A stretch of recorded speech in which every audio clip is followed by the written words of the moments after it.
can see and hear me okay. This is going to be a group energy healing where I heal 137 people in 12 different countries. And the theme is Purifying Communications. So I will be doing a lot of healing that helps many different things, including how present you are, how flowing your energy is, safe you are energetically.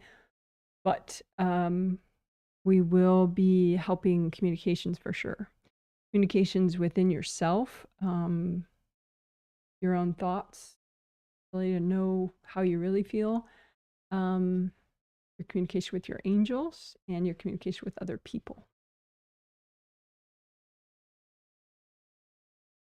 So I have a lot of exciting things that I would like to do today.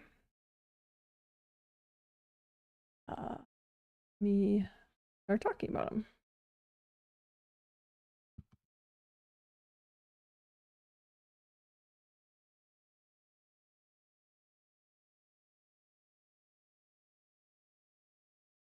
Okay, so as I said, the theme is Purify Communications, which includes inner thoughts, how you really feel, even subconsciously, communication with angels and communication with other people.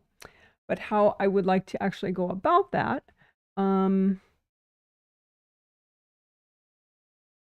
there are many cool things that we'll do, but the two main ones that are my focus, in addition to the, the 5 essentials stuff,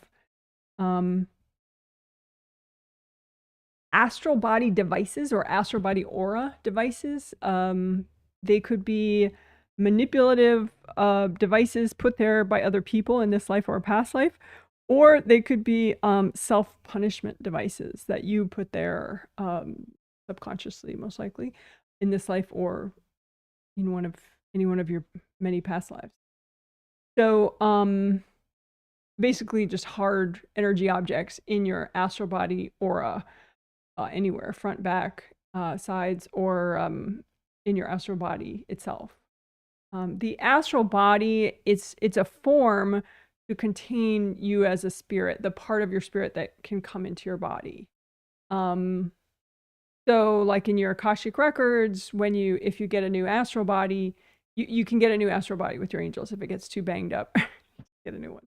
Because it's like a form, and if you're out of your astral body, you're just like this big ball of energy. But then you and your angels make a new astral body for yourself, and then you pop into it. So then it looks like a physical body, but it's just energy. And that's your astral body.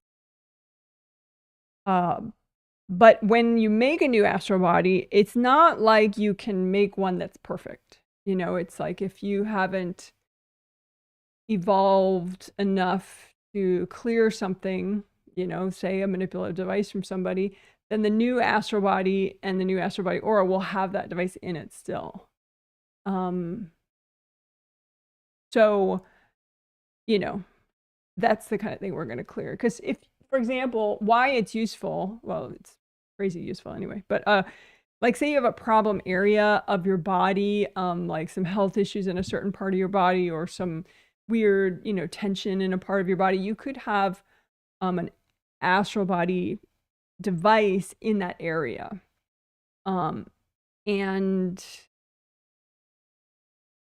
then you're not present where that device is, your spirit isn't in that. So then it creates like a little bit of a dead zone. So then when you come in, there's that dead zone wherever, and you're not there in that spot. So it's an easy sort of entry point for other beings or other people's energy or, hard objects, whatever, in your physical body.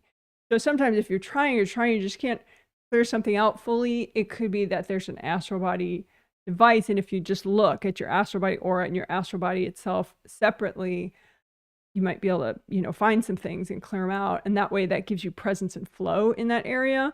So then when you come in, maybe you're already in when you do that work, but, then you're more in that area, and you can, you're like a cleansing ocean in that area now to keep it safe and clear it out more.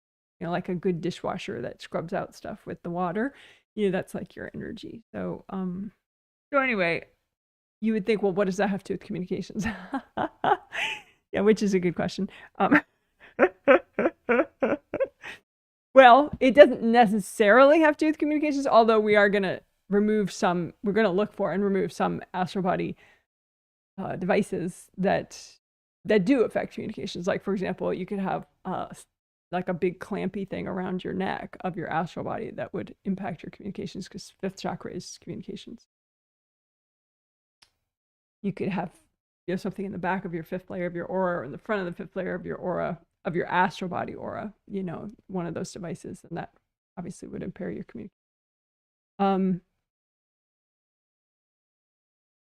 But they're good to do anyway, because there's smoke in front of the camera because I'm watching some incense. I'm going to move the incense out of camera shot, so I don't know if maybe that smoky look is nice for you guys. I don't know. You can let me know what you thought about that later.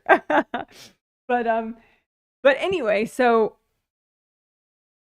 I noticed the astral body devices, and that I should work on clearing some of those to the extent that's healthy and gentle in this healing, because one of the people that filled out their survey, thank you everybody who filled out your survey from the last healing, they said they felt uncomfortable in their body, body discomfort. And I was looking at it and I saw several astral body devices that person had, that, if they were removed, then that person would be more flowing there. And then, so that when they come in, they'd be able to kind of whoosh out the stagnant energy in their physical body more effectively, more sort of automatically. So that's really what motivated it. And then, the angels are like, yeah, no, it'll be perfect. Do it. So that's a big thing that we're doing today. And it can help communications, but it helps overall presence. It can help a lot of things. The second, I think, big thing we're going to do is a bit of a repeat from the first healing in this set, where we work the subconscious and conscious mind. But we'll do it in a bit more sophisticated way. I'll add some stuff to it, so it definitely won't be exactly like we did 2 days ago. It'll be a little more thorough, maybe. But what we did is we imagined two gardens that are connected to each other, one for your subconscious mind and one for your conscious mind, because a lot of people, everyone has a lot of wisdom in their subconscious mind, and repressed feelings and opinions in your subconscious mind. And you want some barrier between subconscious and conscious, but a healthy one, that you and your angels control, not just a bunch of baggage shoving everything down, because that gives you a lot of instability on many levels: mental, emotional, immune system, physical. So we did work on that in the first healing of this set, and I think that helped people. One or two people had some, they felt some intense emotions that they didn't want to feel, but it's because they had so much backlog that they'd been shoving in their subconscious, and repressing. So again, that's not helpful to do that. And if you realize, gee, I do have a lot of anger, or do I have a lot of frustration, it's a step in the right direction to realize that and to start addressing it. So we're going to do more of that, and we're going to do an extra aspect of it, which I think will help with the sort of the inconvenient part of it. Like, okay, sure, Janet, I want to know that that part of me is really furious, but I don't want to be a maniac tonight, And so we're gonna do a special level of healing, so you're not a maniac, or you're not, you don't feel whatever's been bottled up too much, or a way that's inconvenient for you. Some inconvenience maybe, because you have to know how you feel. Otherwise you're not going to be stable. But anyway, what we're going to do is we're going to do the general garden healings, and then we're going to focus on clearing and healing and nourishing the 2 intense parts. So like little parts of your garden that are like real train wrecks in the subconscious garden and the conscious garden. And we'll do extra healing and clearing and nourishing for those parts to the extent that's healthy and gentle. We're only going to acknowledge the parts that are healthy and gentle to acknowledge and heal and clear and nourish. So I think that will make it a more convenient and pleasant experience. I mean, either way, it's really strengthening to do that kind of work, but you know, I don't want people to be like, oh, those healings make me feel bad. Never mind, you know? Right? Ideally you do want to feel good, but you know, being more stable has got to be an equal priority, I think. But anyway, so I think that will help though with the convenience factor. So those are the 2 main things. And then I have some other good ideas. Like the creative ring section in the 5 essentials that we do at the start. I'm going to add working on the top part of the GV meridian at the same time, and the GV 20 point that's in the top of the GV meridian, governing vessel meridian, in addition to working the creative rings and the 7th chakra. So work, because I think all that together can, you know, help. It's something I work a lot, top of the GV meridian as well as 7th and creative rings. I always work them at the same time. So lately, at least. I'm always cautious about saying I always do this, because then as soon as I announce it publicly, I stop doing it and I do something different. So I want to be precise in how I say it. I usually do these days. But that may change at any time. All right. Also, I communications, I do want to keep working that, but I feel like even the people that really need help with communications, they also need help with some other things. So my little sub themes that I'll keep in mind as we work, that, you know, I'll kind of work into it. Body comfort, which, you know, I've already sort of addressed that with the astral body, removing those astral body devices. I think that is going to help how comfortable you feel in your physical body. But also money issues. I know money issues, you know, abundance is not technically related to communications for most people. Well, for some people. For some people it definitely is, because your career might be very communications focused. But anyway, I think money issues are important. You know, sometimes people have to stop, you know, like their healing subscriptions, or, you know, purchasing, because they have so many money issues. So, you know, you can't ignore those. So I'll work that in as, you know, one of the sub issues. Like, for example, when we do chakra clearing, you know, we'll clear extra for money issues. I'll work it in here and there. And isolation. We cleared some stuff about social isolation in the last set on communications, you know, the May triplet set. So I'm gonna also, that'll be a sub theme: isolation, social issues. I mean, communication is sort of a twin, it's sort of a cousin of, you know, if you have isolation issues and stuff. So throw that in. And areas of the body that I think we will be working. We did work 2 days ago on the nasal passages and the lungs. So and the mouth and the jaw, and, you know, teeth and gums. So like the whole respiratory system, but including, you know, a little bit extra specific on the mouth and the jaw and everything. And that works with communications, you know, as a supporting aspect of working communications, and receiving. You know, when you breathe in, you receive, and obviously, you know, you communicate through your mouth, and so the respiratory system and communicating is sort of a twin thing.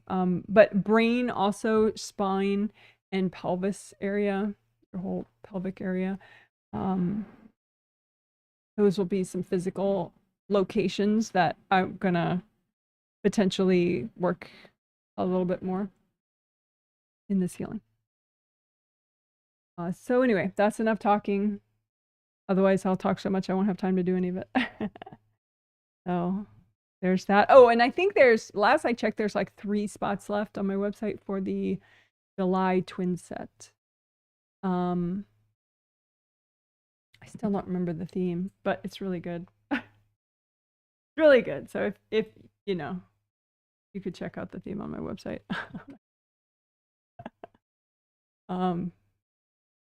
But anyway, yeah, 3 spots left for July twin set.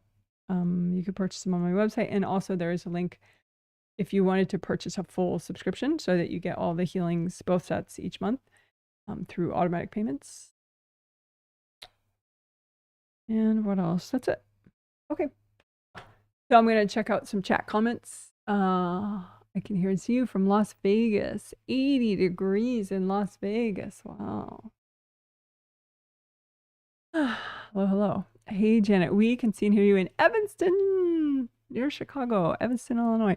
78 Fahrenheit and sunny. Wow. That's definitely warm summer temperatures for us. I just went for a walk to the lake on my lunch break and saw a chipmunk. That's cute. Hello, Janet. Love the smoky atmosphere.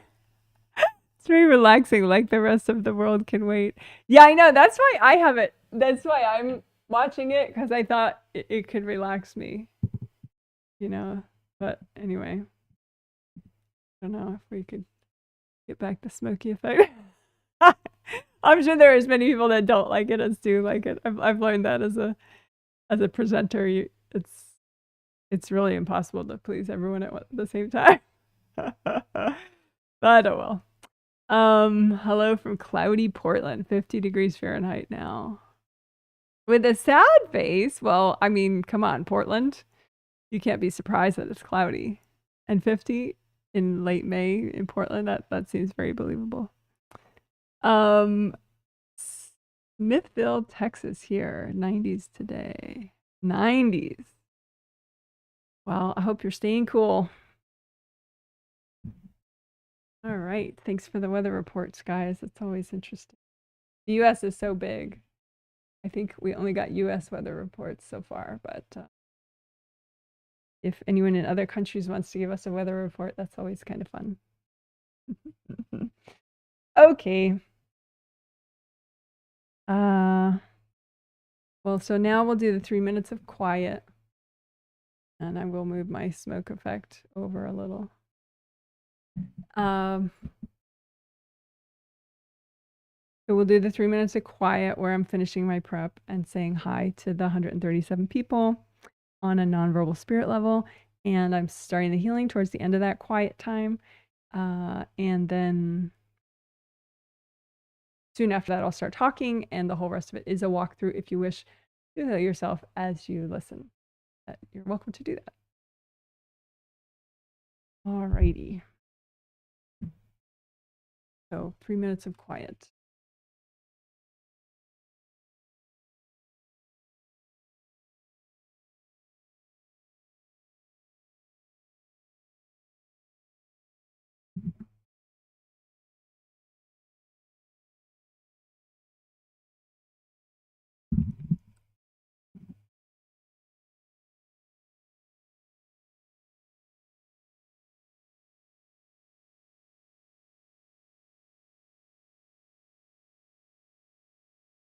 Oh, and an aside about the incense.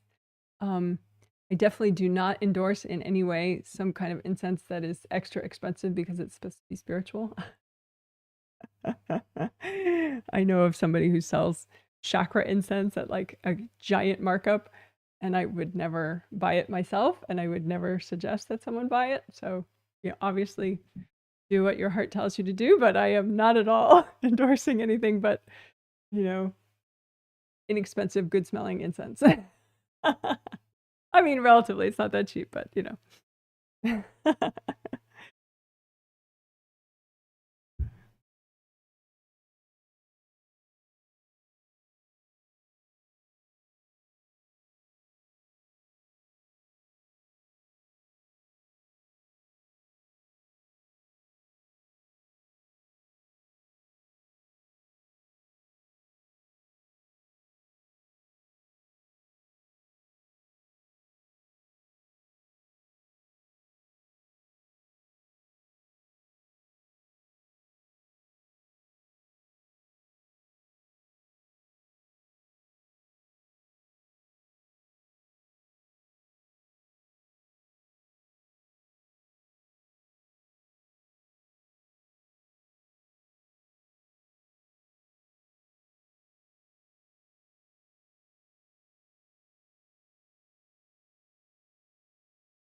Okay, thanks for waiting.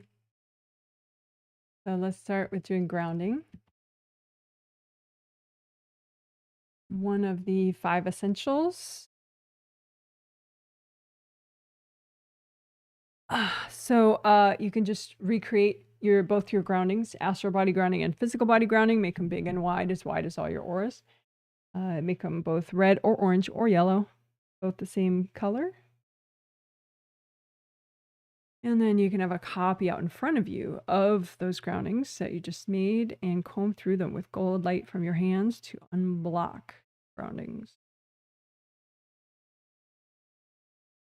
And the gold light, you naturally generate energy with all your chakras. And you have a big chakra in the palm of each hand, your hand chakra, and then a fingertip chakra, one in each fingertip. And so if you set those to metallic gold color, the hand chakra and the fingertip chakras, then that's the color that they're generating as they spin. Even if you can't see it, you just do that with your intention. So then that's a good vibration to use to repair and heal and unblock is gold.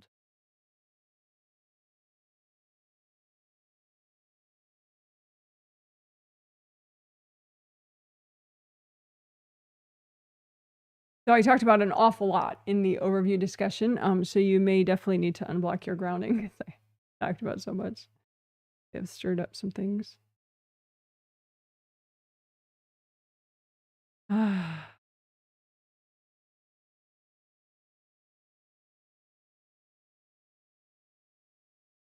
Indie grounding is where you check the outer perimeter of both your groundings going all the way down and use, gold energy to do it. And you melt off anything that's attached to your grounding, like hard objects or connections to other people's groundings, just melt all that away.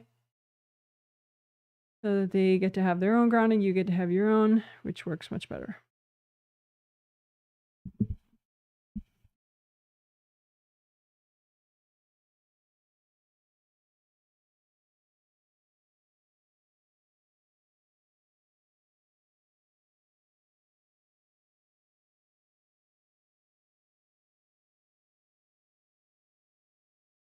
You don't want any hardness in the grounding. Sometimes there can be like a hard shell around it.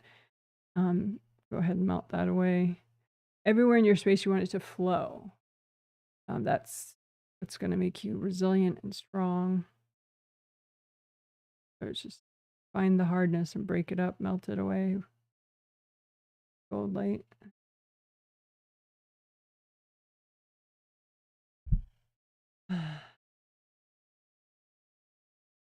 Couple deep breaths.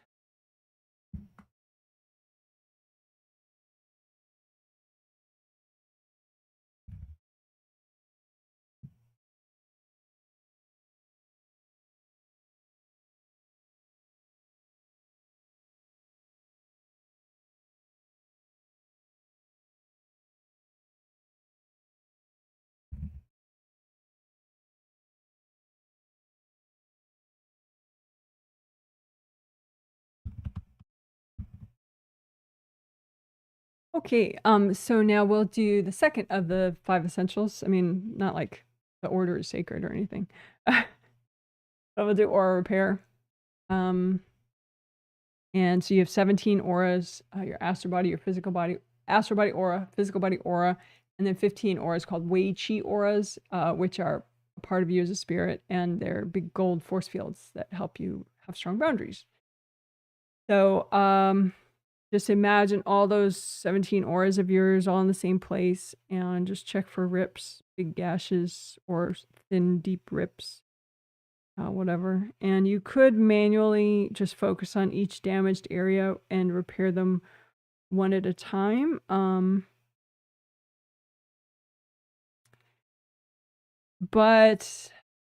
if I were doing it on myself, that's maybe what I would do because I'm a geek and I like, focus on each little area one at a time. But if you're less confident about that or you're just in a big rush, composite copy technique is very nice and very beginner friendly too. So you just imagine an image of a rip, and with your intention, you have it represent all the rips in your 17 auras. So as you repair your composite copy, you're repairing all your rips in your 17 auras. So you imagine your composite copy of a rip, and then you can use sticky gold wax, which is gold light from your hands that sticks to anything that's not you. So you can lift it out and remove it easily like a big lump junk, right? So remove the junk in a big lump. Angels, here you go. And do that one more time. Use sticky gold wax, have it stick to anything that's not you within the rip, including hard objects that may have been thrown, which is part of how the rip created in the first place, was created in the. So just use sticky gold wax, have it stick to everything that's not you in the rip. And then now that it's a nice lump, just lift it out, give it to your angels. Angels, here you go. And you may have some invasive beings in the way as well. And you could just, there's like, you could use, I think gold wax could get some invasive beings. Also collapsing gold nets could. You can also just ask angels, angels, can you recycle any invasive beings anywhere near these rips or connecting to these rips? And then you can send gold light to the deepest part of the rips to help speed up the repair process.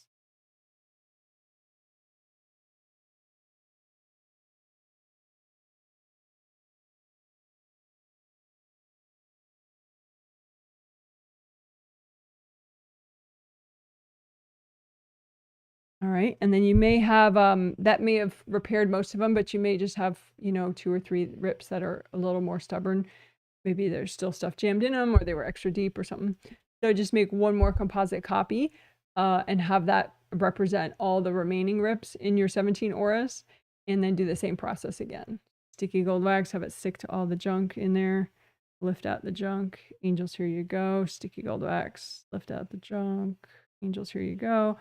We could do collapsing gold nets. So big gold nets all around, collapse them in, have them drag out any junk in there. Angels, here you go. Collapsing gold nets. Angels, here you go. And then gold light to the deepest part of the rip.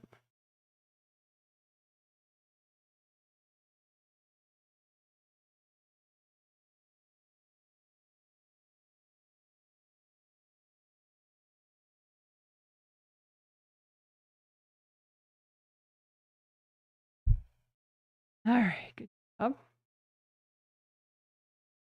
So you could have some leftover hardness. The outer surface of one of the auras, or a couple layers within the aura somewhere. So aura scarring or aura bruising. So just put in front of you copies of all your aura scarring and bruising, that leftover hardness from the energy attacks, and just melt that away. Melt away your scarring and your bruising, because otherwise it's going to weaken your aura if you leave it.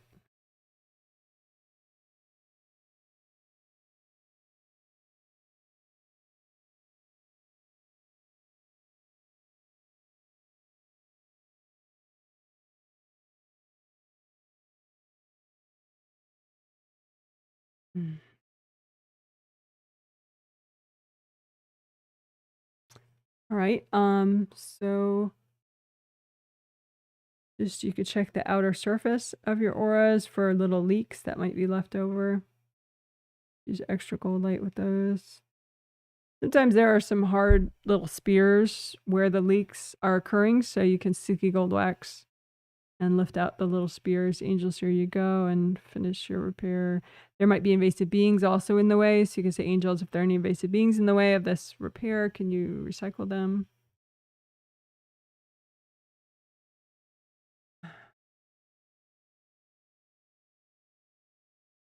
All right, and then gold mesh spheres, the GMS there, that's the Wei Qi auras, the 15 Wei Qi auras.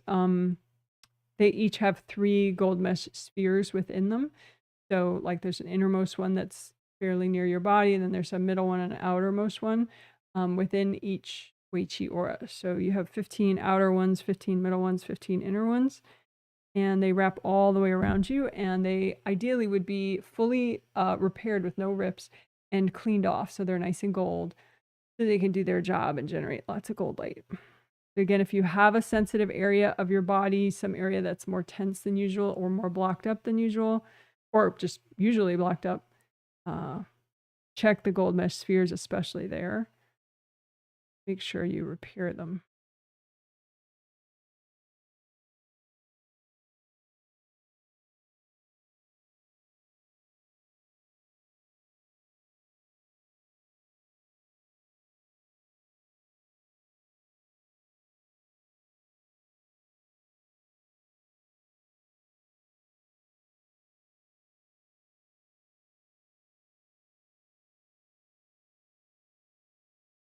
So I'm just sort of doing different areas like I did behind the back, lower back, in front of the tummy. Now I'm doing behind the head.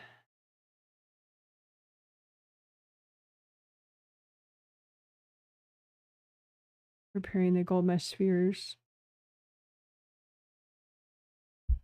Behind the shoulders.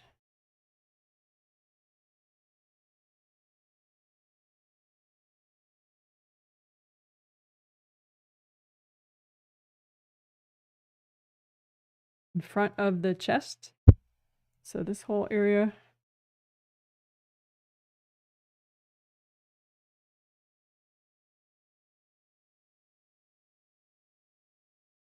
All right, good job. So then you could just recreate your gold buffer zones. Those are gold force fields that you can create and attach to the edge of your one for your astral body aura and one for your physical body aura. If you recreate them enough, then it's a nice buffer so that someone would have to hack all the way through that in order to damage your actual aura. So it's a nice thing to just recreate those. And there is a 18-minute video on that that teaches you that kind of thing, including goes over aura repair. And that's if you just search Janet Wright gold buffer zones, you'll find it.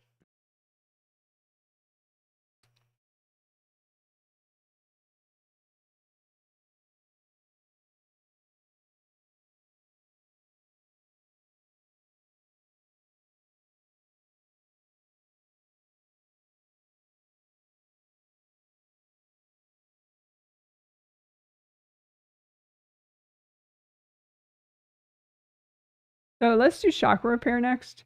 Chakra repair and unblocking. And melting cords, of course. And we'll do it just in general and also to help purify your communications and also for those other little sub-themes I mentioned, body comfort, money issues, isolation, social issues, and those areas of the body, respiratory system, brain, spine, pelvis area, pelvic area. Okay, so let's get to it. So for chakra repair, we'll do all of them at once. So all major and minor chakras all at the same time. You make a copy out in front of you that looks somewhat like this, you know, basic chakra shape. It doesn't really matter what color it is. You just have it set with your intention that that chakra that you made out in front of you, that image of a chakra represents all your major and minor chakras of your physical body.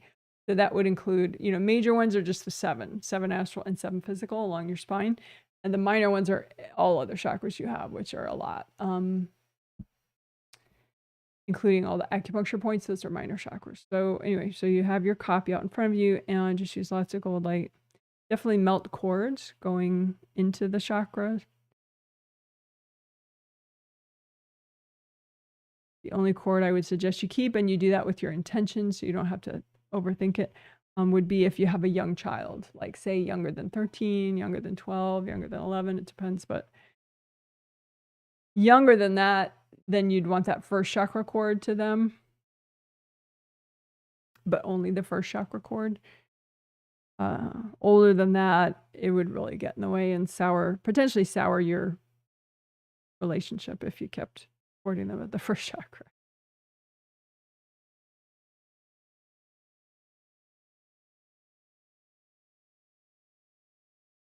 So you can get blocked up, you know, because your energy flows into the chakra and out the other end, depending on, you know, whatever orientation. But the only chakra that often has bidirectional flow of your energy would be your 7th chakra. because you're bringing in new energy a lot, and then you're shooting up your energy up to your 7th layer.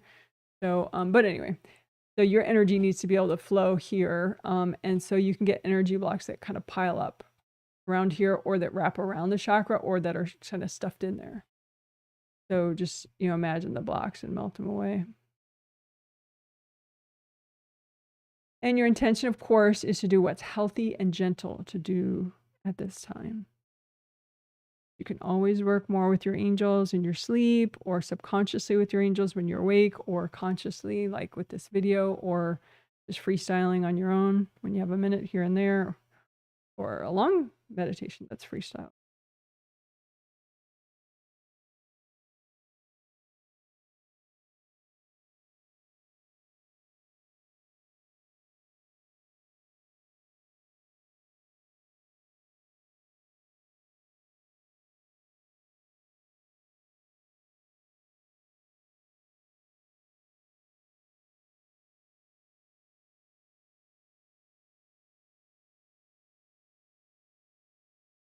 So flaps, if the chakra flaps are open, that's an irritated state, which you do not want. So these are the flaps in an open state. And so you want to melt clear cords so that there's not foreign energy coming in, irritating the chakra and popping open the flaps. So when they're open, then it's even easier for more people and invasive beings to cord you. So you don't want that. So just keep, as you melt cords, just be aware of the flaps and let them relax and fall shut.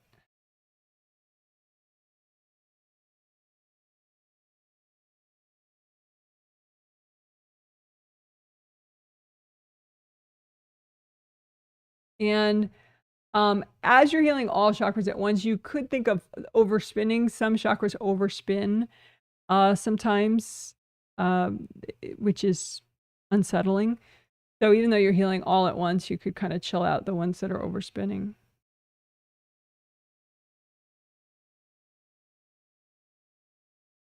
With your intention.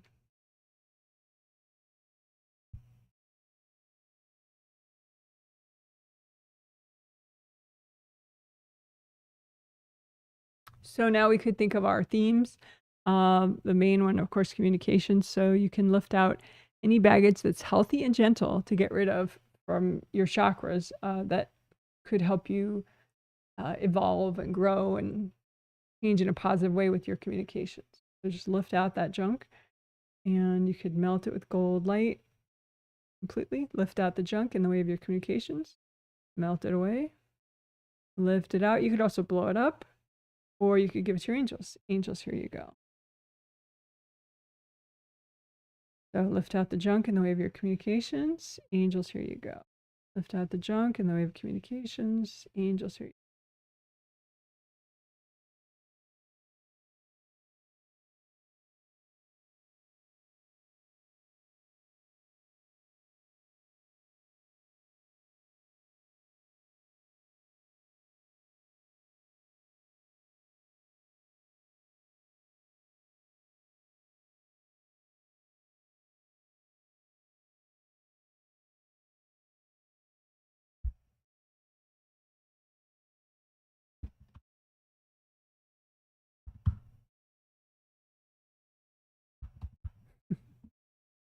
Okay, so I will do a little extra thing here. Since we're working chakras, we may as well work all the major ones by themselves. Major meaning 7 astral and 7 physical along your spine.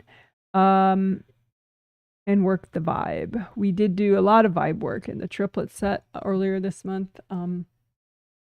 It's always nice to do that. So your vibe, it's used in a common slang expression, maybe more in other decades than now, but it's still, people say, oh, the vibe of something. No one would think, oh, that sounds weird. What is she saying? Yeah. I mean, unless it's a really formal business meeting. But anyway, so your vibe, or the vibe of a place, it's kind of like the energy that you can sense, right, from a person or a place, even in common slang. So the way I use it is a little more precise. It has to do with the vibration that you're sending out automatically, because your chakras, your major chakras along your spine, as they do their job, generating energy, keeping the flow going, they vibrate, and they, as a collective, you know, that collective vibration of all those major chakras vibrating, that emanates, you know, and it's not depleting to you, but it's happens. And so anyone around you can sense it, your neighbors, anybody. And so purifying your communication, you know, vibe is a way that you communicate, one way, and a very automatic way that you don't do on purpose. And so purifying your vibe refers to unblocking your chakras sort of in a targeted way so that you clear any baggage that's making your vibe sort of sour, you know, sort of muddled or affected by your baggage too much. You want your vibe to be the real you, because that makes it easier for people to, you know, people that want to interact with you in a positive way to find you. You know, if you're being you, if you vibe just with your fear and your, you know, shame or whatever, then it's hard for people to recognize you if they're looking for you on a spirit level.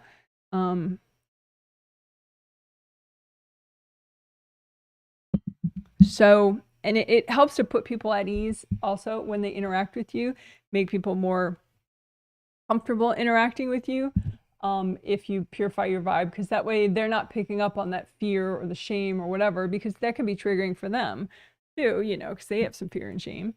And so if you're just vibrating like the real you more and more, like the real you, then it's just, it can be inspiring for other people, even just subconsciously. So that was explaining. So then now let's do. All right. So just imagine.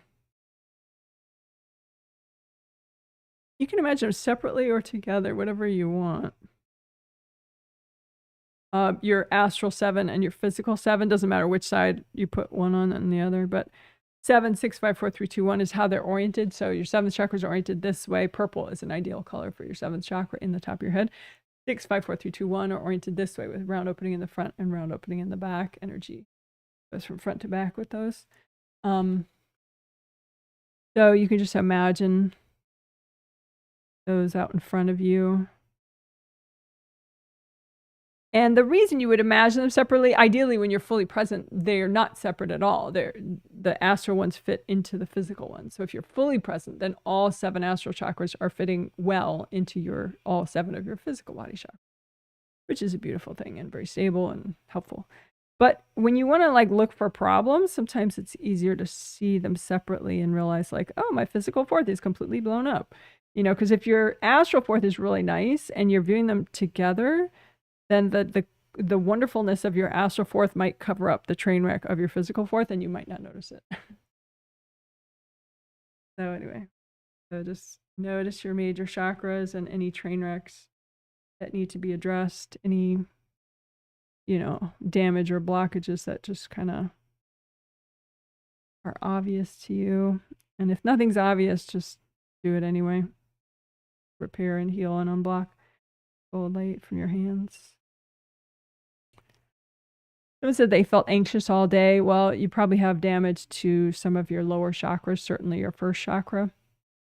First chakra is courage, safety, and abundance. But when it's cracked up, you can feel really antsy. Just the other day, I was feeling kind of fidgety and antsy, you know, and like my physical first, second, and third chakra had all been cracked, you know, by a big whack that came in from the front. So, it's really good to do chakra repair whenever, but especially if you're feeling weird. Chakra repair and unblocking.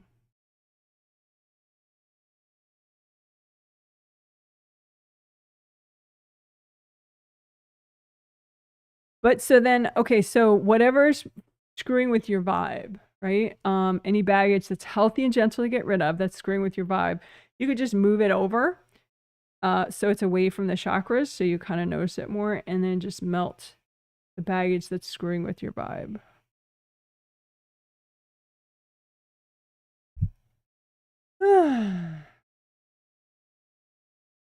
And do that again. Just move to the side. Any baggage that's healthy and gentle to clear right now that is messing with your vibe. You know, just all that grossness just reminds you of, you know, if you ever sweep the floor and then, you know, there's all that pile of junk, you know. So move the pile of junk over, and you could blow it up or melt it with gold light or gold fire. Or you could hand it to your angels, just kind of bundle it up and say, angels, can you help me with this? Ah. And you might want to do a little stretching as you do that, because it's a big adjustment. Deep breaths.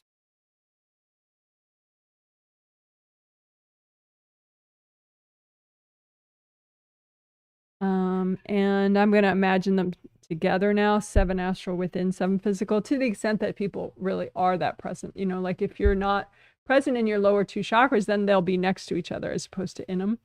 So don't imagine like some kind of a fake version. Imagine the real way that your chakras are. Because that way you might notice, oh, 3, 2, and 1 are not fitting in quite right. Let me unblock them enough so that they pop in.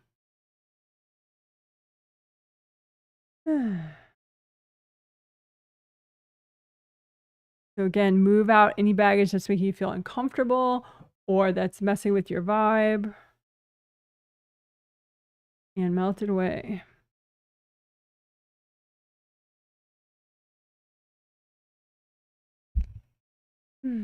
Couple deep breaths. Be aware of your legs, your toes, your fingers.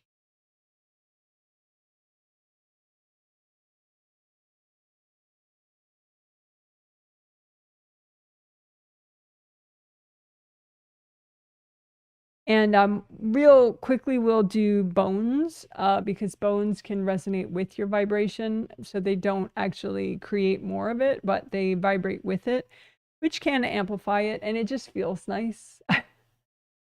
And it kind of keeps your bones flowing better, the energy in your bones. So as you're aware of the vibe of your major chakras, just unblock the energy within all your bones enough so that they kind of pick up on that vibe and start to resonate with it.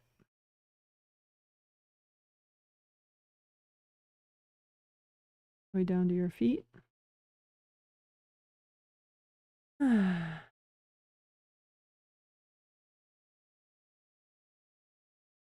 Your sacrum is a bone, a bunch of vertebrae that's fused together.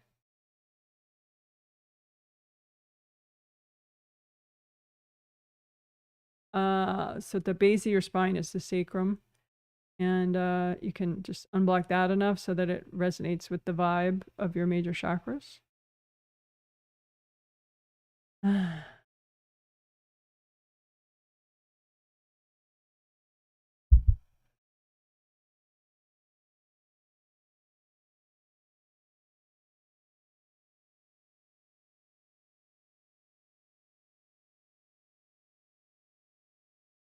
All right. Just a little quickie.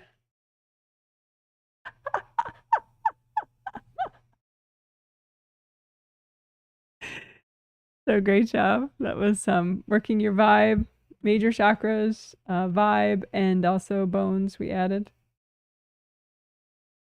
And a little bit extra with the sacrum.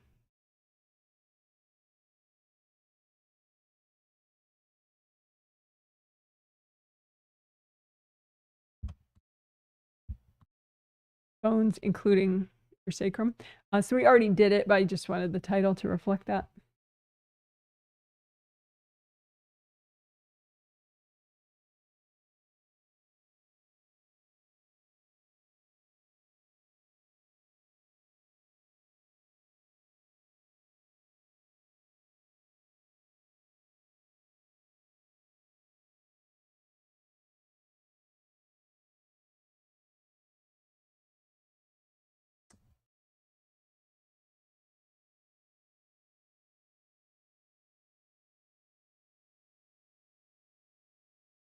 Okay. So we're just going to get right into doing this, but I mentioned it in the intro discussion section. We're going to do repair and unblocking the creative rings, but we're also at the same time going to do that with the 7th chakras because they're so close together. Your creative rings are right here. They come and go with you as a spirit. They're part of your astral body energy system. So 1, 2, 3, 3 gold rings, generate gold light, send it downward, helps all your chakras, and it helps the upper part of your aura as well. But anyway, so your creative rings, we're going to repair and unblock those, and your 7th chakras, and also the upper part of your GV meridian, governing vessel meridian, that goes up the midline of your back and hooks around and ends in the roof of your mouth. And GV20 is the acupuncture point right at the top there, and it's in the same physical location as your 7th chakra, so maybe that's why it's extra important and feels really good to repair and unblock it. Let's do all that at once. So have a copy out in front of you, 3 creative rings, your 2 7th chakras, the top of your GV meridian as it goes over the top, through the top of your head, and then your GV20 chakra.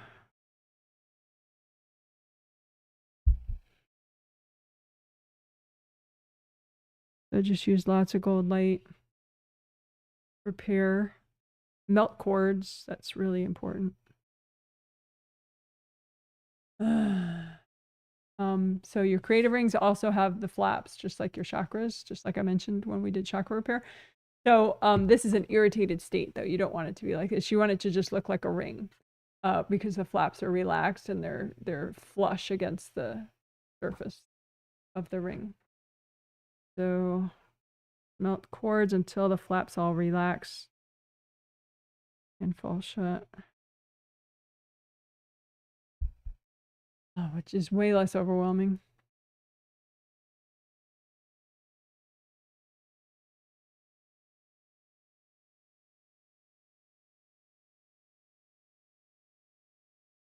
Somebody was saying in their survey, one of the 2 people that had a real extreme reaction after the first healing, part of it was an energy, just a boundaries thing that was actually somewhat unrelated to the healing, and their creative ring flaps were like wide open and a lot of energy was coming down and they were like freaking out. So you can just imagine any invasive beings courting your creative rings and ask your angels to recycle them. Angels, can you please recycle these beings? And you might have to do that a few times. Just check again for cords going into your creative rings. And melt the cord. Here, the creative rings, you don't want them to leak energy.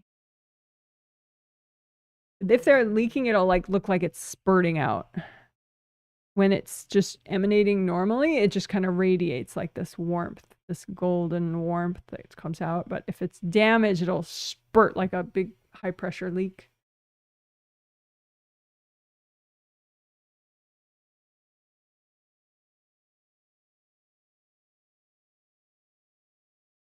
And the inner surface, just melt away any hard blocks in the inner surface of the rings. And again, check if there are any invasive beings courting your creative rings. They may be close by or they may be far off with a cord. So just say, angels, can you recycle out those beings? Take a couple breaths.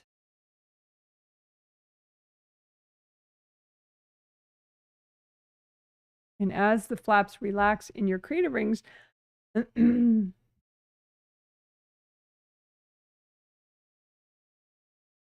lot of times you get a nice chain reaction in your major chakras as well, and those flaps relax more too. And that's because if the flaps are open in your creative rings, it means something or someone is sending energy in that's overwhelming, and that energy's got to go somewhere, right? So it's going to, irritate all the flaps of your creative rings, but then it's going to go down into your major chakras, and those are going to get irritated, and the flaps are going to open. So then once you close the boundaries, get those nice and uncorded and repaired and whole, then your chakras kind of breathe a sigh of relief because there's no more overwhelming foreign energy coming in through your creative rings. So a lot of you guys that get overwhelmed, you know, that is a major way to get overwhelmed, is it comes in through the top. Or the 7th chakra. There.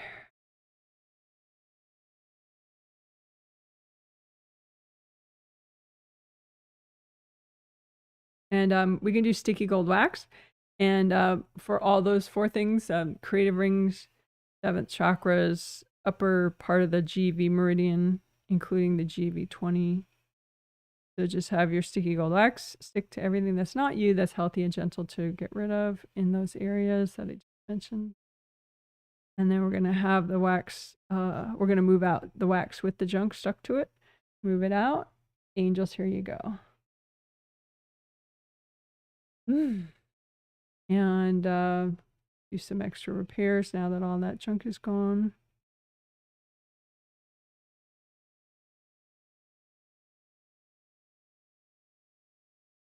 And again, sticky gold wax, all those areas, your 7th chakras, your creative rings, your GV meridian, the upper part of your GV meridian, and your GV20 chakra within there.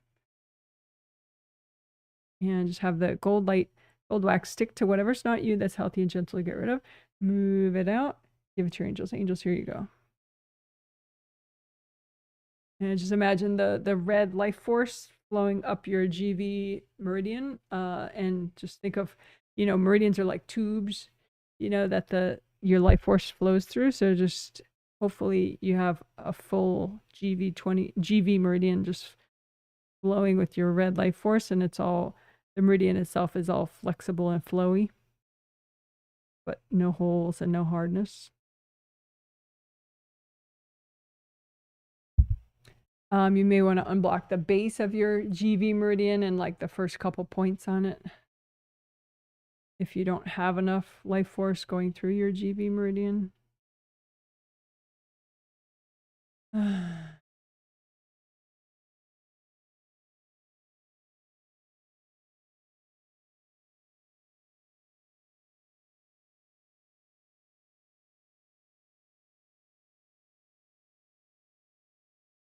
All right, good job.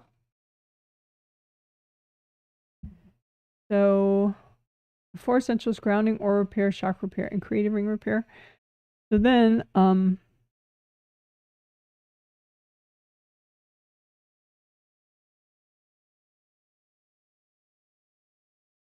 5th essential,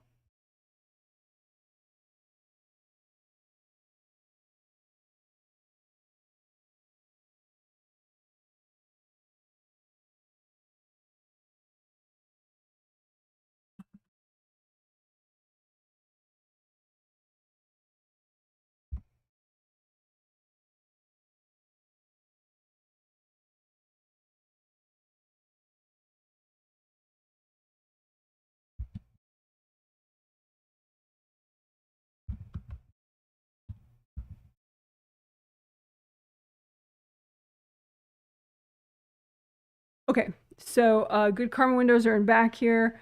They're triple frame windows. If they're repaired and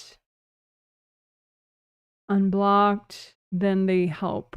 You bring in actually some of your positive change energy through them, some good karma energy through them, some nice gentle energy from the moon and the stars through them.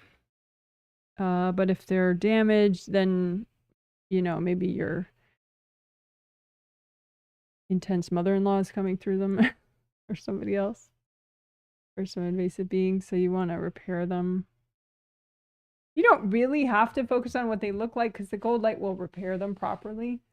But they look like that triple frame. They each look like that, but a different color. And a little small.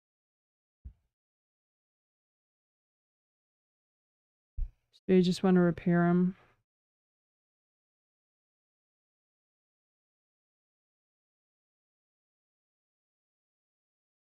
They're in your astral body aura layers back there. 1, 2, 3, 4, 5. Behind the base of your skull. And you can have invasive energy that kind of weaves its way through them into like your base of skull points, your acupuncture points back here, or into your major chakras. So I'm just going to work mostly the upper chakras and the good karma windows all at once, and just lift out any invasive beings. Angels, here you go. You kind of freeze them in place and lift them out.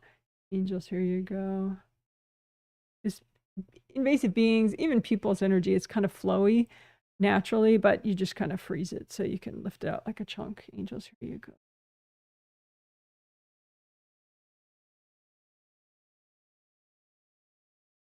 Oh, angels, here. You want this to be really unblocked and low, that way there's less pressure. So also, the back of skull points, that's those dots on the diagram. So if from the top of the ear, there's like a row of them, and then the bottom of the ear, you know, there's a row of them. And so that whole area is what I'm talking about with base of skull points. So you can just imagine that as a profile if you want, and then the area behind it. And just, again, remove energy that's kind of weaving through that area into the base and anchoring in the base of skull points. Lift it out. Angels, here you go.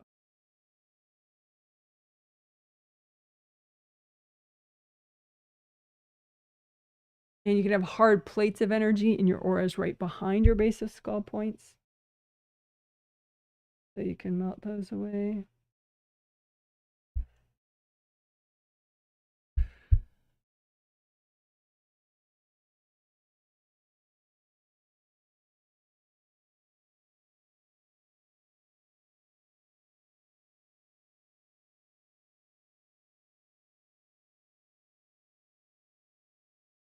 And flow zone is this whole area back here, and also within the neck and the upper part of the spine and around the neck, but in the physical body aura, because the good karma windows are in your astral body aura, but the physical body aura, that area I'm calling your flow zone. And that doesn't have windows to it. It should just be, you know, flowing energy. And you do have, you know, your aura layers of your physical body, your 7 aura layers, but the flow zone, I just kind of, it's a really good place to work, so I gave it its own name.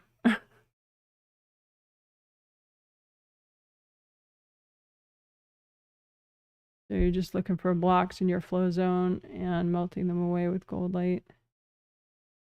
Or any invasive beings or invasive people, and just lift them out. Give to your angels. Angels, here you go. Lift them out. Angels, here you go. And the understanding is if you're offering your beings you're offering your angels invasive beings, you're asking your angels to recycle those beings so they don't just come back into your space or come into somebody else's space.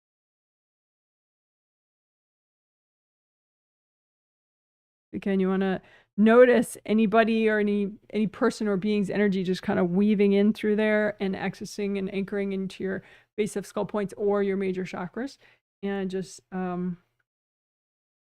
notice that like a bunch of ropes, and just lift it, freeze it, and lift it out. Give it to your angels. Angels, here you go. Take a couple deep breaths.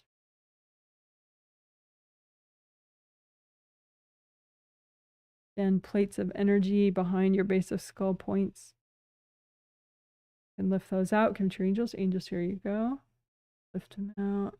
Angels, here you go.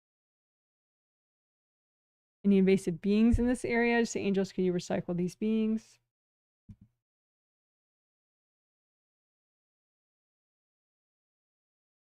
You can also have being tunnels, especially if there are just so many beings, you're like, what the hell? You can have being tunnels, which are just little pipes, little tunnels that they can travel in through easily.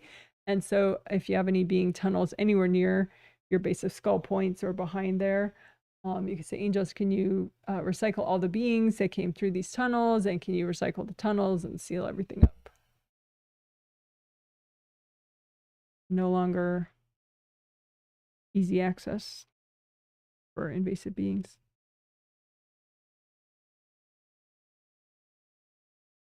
And you can just kind of tease the energy out, you know, the foreign energy that's not yours, out of your upper chakras, out of your base of skull point area. Just tease it out.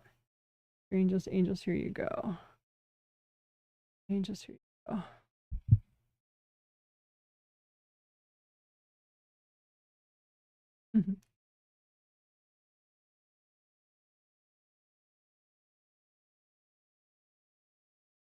A little extra unblocking of your second and your first chakras. And your second and your first aura layers. Especially in the top and the bottom. Meaning up here and down here.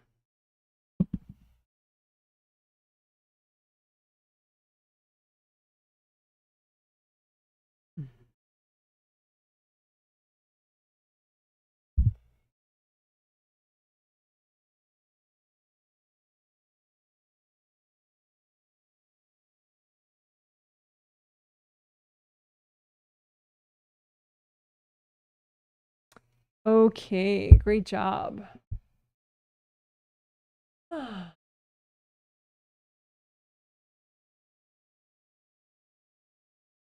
Do some. A whole bunch of confetti. I love that. Wait.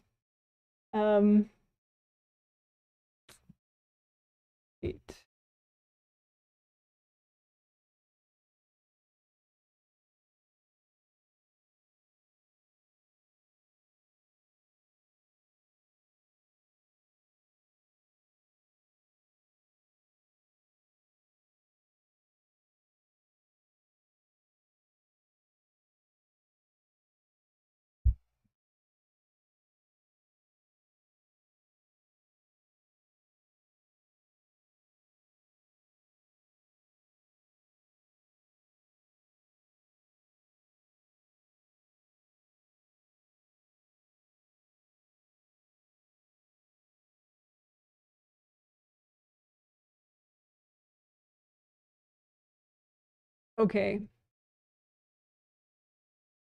So now we're going to do what I already talked about in the intro. So I'm not going to talk about it again now. I'm not going to introduce it, explain it a lot.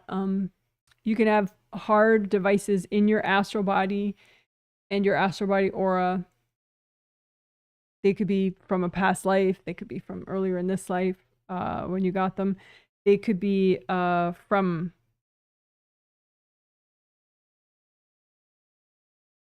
It could be like a manipulation, or some might call manipulation a curse, but I don't really like that term. It's a little too like, oh my God, it's a curse, you know? But manipulation is the same thing. It's something that somebody did to another person, you know, usually with very negative intent. Maybe just subconsciously, but nonetheless. But anyway, so imagine your astral body aura in your astral body and look for hard objects that are either you put there as a self-punishment at some point. Maybe you were just so overwhelmed with shame and you just felt you didn't deserve to be happy or something. You didn't deserve abundance, or you didn't deserve whatever, right? Or someone else did it to you because out of envy or resentment or whatever. So just find some hard object that is one of those things, self-punishment or manipulation, and start running a lot of gold light through it. And if it melts away, that's great. If it doesn't, you know, check for invasive beings. Just say, angels, are there any invasive beings around this device? If so, can you please recycle them? And then you may have an agreement with somebody to keep the device. So you can just, you know, imagine the agreement and melt it away with gold light. And then you should be able to just melt it.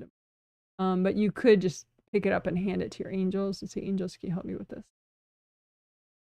So, and if you don't trust your intuition or your vision or your imagination even, you don't have to know where the device is in order to remove it. So you can imagine a hard device, and it might look like a, you know, just a flat piece of something like this, you know, like this is my cell phone, but you know, something flat like this, or it could look like, you know, if it's around your hips, it could look like, you know, a hard thing that's all around. But anyway, so don't worry about where it is. Just imagine a chunk of hard stuff that is an astral body or a device that would be really good for you to get rid of. It would be healthy and gentle for you to get rid of, right? And it's either a manipulation or self-punishment device. And say, angels, is it okay to get rid of this? And then you say, angels, if there are any beings, invasive beings, you know, associated with this, can you please recycle them? And, you know, a lot of times there's no agreement with it. But if there is one and you imagine that, just use gold light and melt like a piece of paper to represent the agreement to keep it. And then just melt the device, or you can just lift it out, surround it in gold, lift it out, give it to your angels. Angels, here you go. And just imagine your astral body, which looks like your physical body, but it's just energy, and just give it a little healing all over, and your astral body aura all around it. Got a nice thorough comb through with gold light. Your astral body grounding.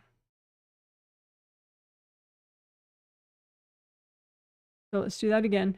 Just imagine an astral body device that's healthy and gentle to get rid of right now. It's either a manipulation or self-punishment device. And it doesn't matter where it is. You don't have to see where it is. You could just see the device itself. But you could see where it is. And just around in gold light, ask the angels, angels, is it okay to remove this right now? And say, angels, can you recycle any invasive beings around or associated with this device? And if there are any agreements with it, you just imagine like a piece of paper and melt it away with gold light, and then just give the device to your angels. Angels, here you go.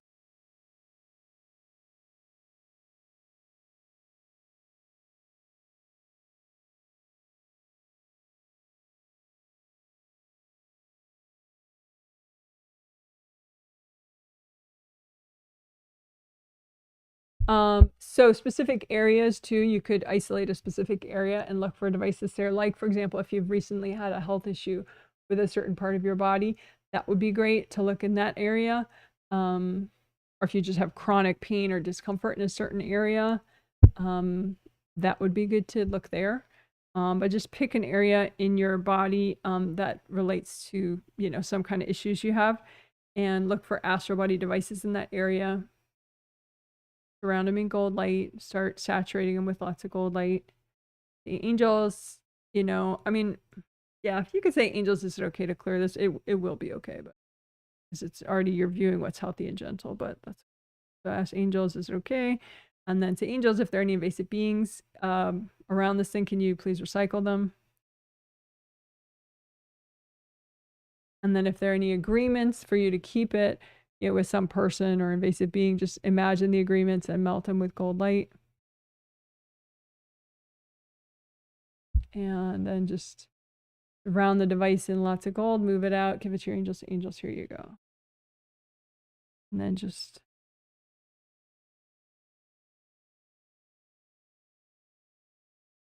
home through your astral body energy system, including your astral body grounding.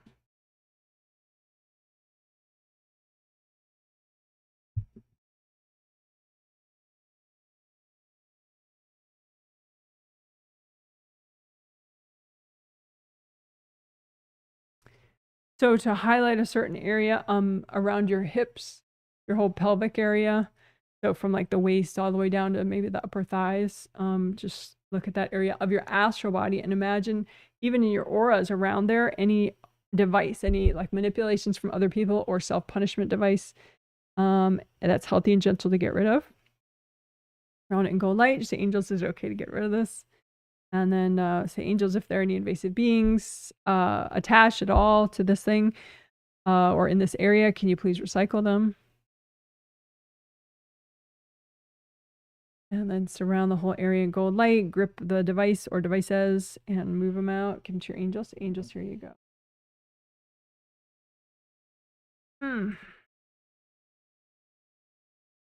I was just doing a little stretch. Stretch with sound effects.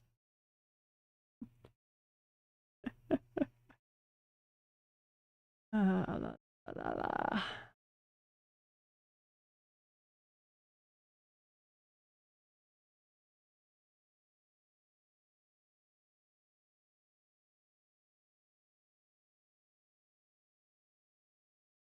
This is part of why practitioners need to work their energy extra sometimes.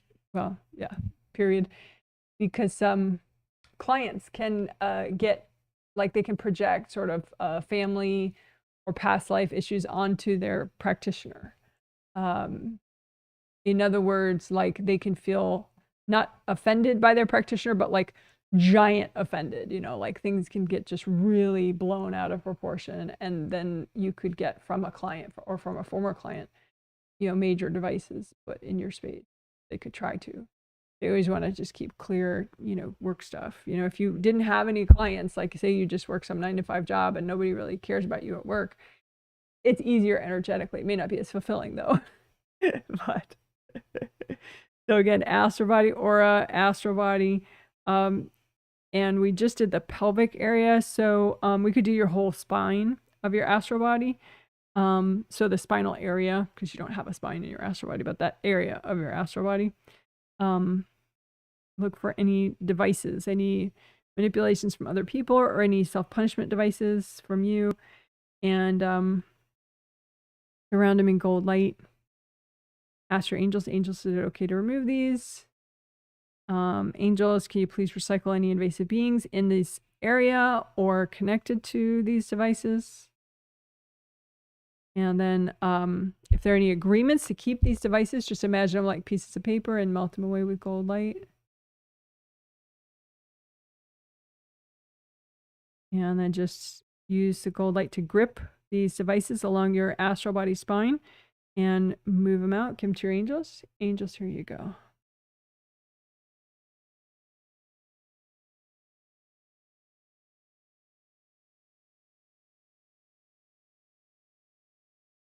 So just do a comb throughout your astral body aura and your astral body grounding.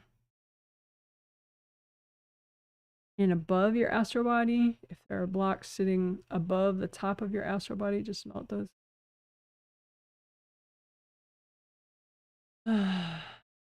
Okay, so make sure you're fully in and checked in. Sometimes when you work an astral body separate, you know, you might pop out. You don't have to, but you might. So come back in if you left at all.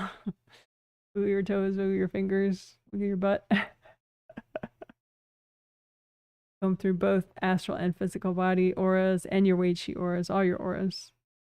And your physical body and astral body, and both your groundings, physical and astral. And above the top of both your auras, unblock there.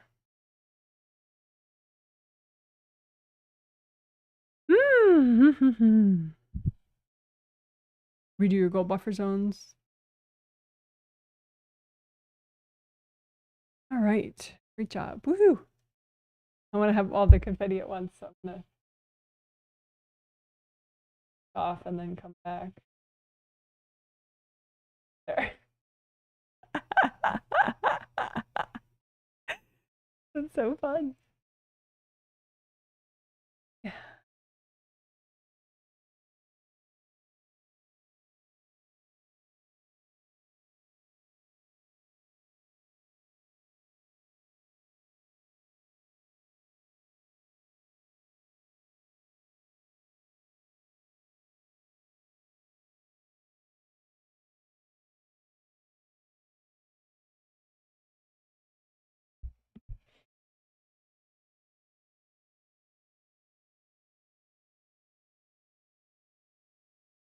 And as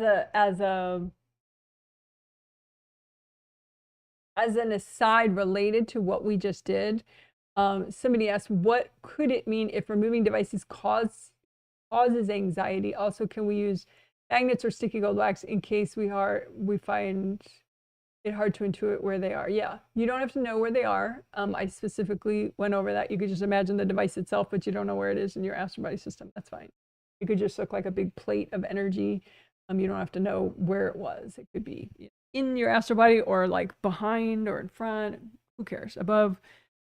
Just imagine the device itself. And if it doesn't cause anxiety to remove it, then there's a chain reaction. So your intuition would be going to like, okay, well, what chain reaction just occurred, right? And chances are, your mom whacked you at the same time because she's like, what are you doing? Don't change. We have enough problems in life. Don't change, don't change, don't change. You may have somebody like that, So what you could do, and, we haven't done this recently, but, uncord backlash people. Let's do that now. But that's probably what happened. You just got to whack in a bunch of chakras. So you can just let your angels repair all your major chakras, especially the lower ones, which probably got shattered a little bit crunched. Correct. And yeah, so let's do.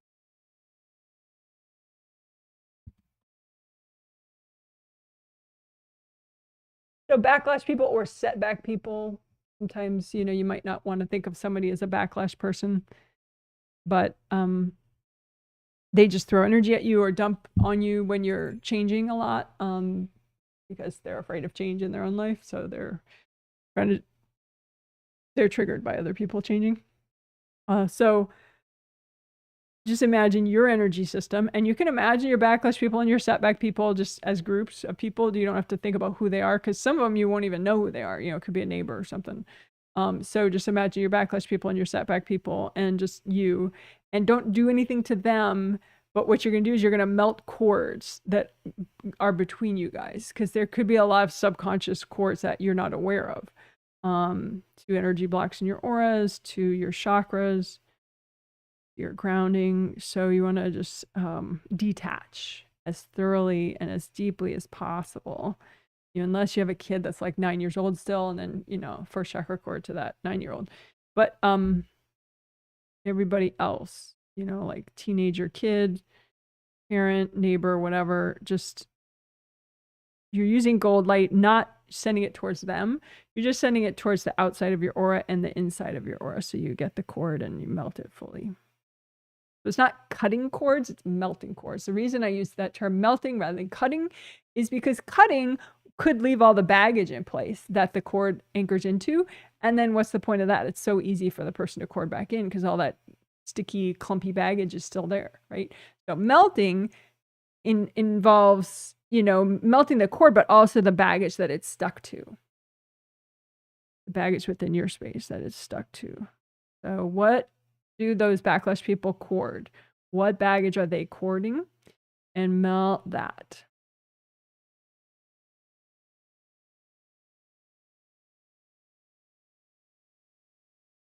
And then if you have any chakra, what we can do is imagine just the chakras that are currently damaged, by most likely by backlash and setback people. But just to make one composite copy, but have it only represent your damaged chakras, damaged in any way. And just melt cords, remove hard objects that were thrown. Angels, here you go. And just do repair.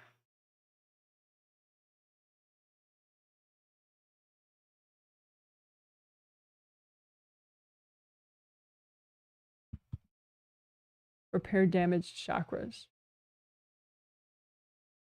So that doesn't all fit, but you get the point. Okay, so just repair your damaged chakras.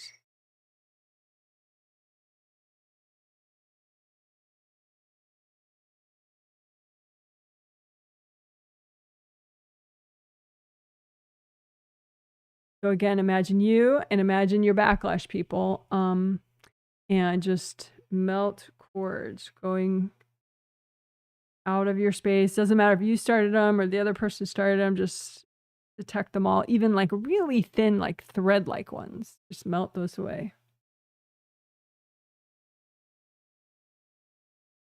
And melt the baggage that those cords go into that's in your space. And if there's some baggage that you're not ready to clear yet and people are still courting it, you can say, angels, can we have angel storage or something for this baggage? Because everyone's courting it, but I'm not ready to clear it.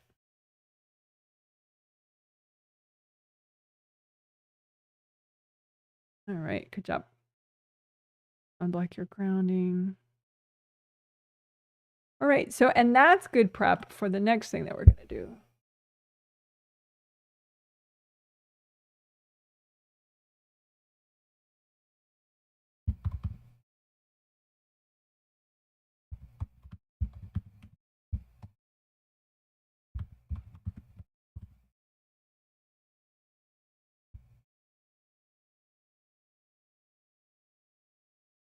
So we're going to imagine just like we did 2 days ago, but we'll do it more thoroughly with a little extra step added. But we're just going to jump right into it. So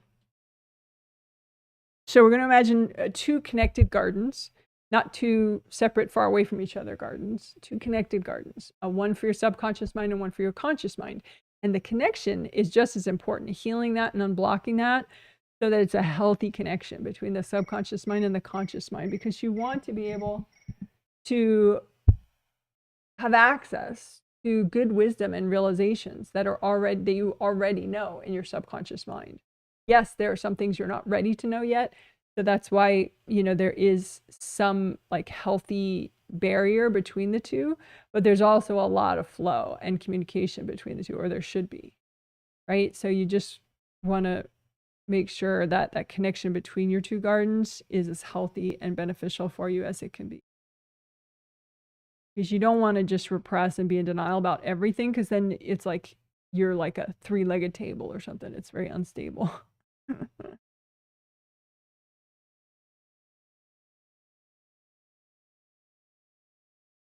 So, and the gardens, one for your subconscious mind and one for your conscious mind. You just start cleaning those out. And of course, your intention is healthy and gentle, right? You want to do what's healthy and gentle to do right now. Notice, is it cloudy above? You can melt away the clouds so it's nice and sunny in your garden.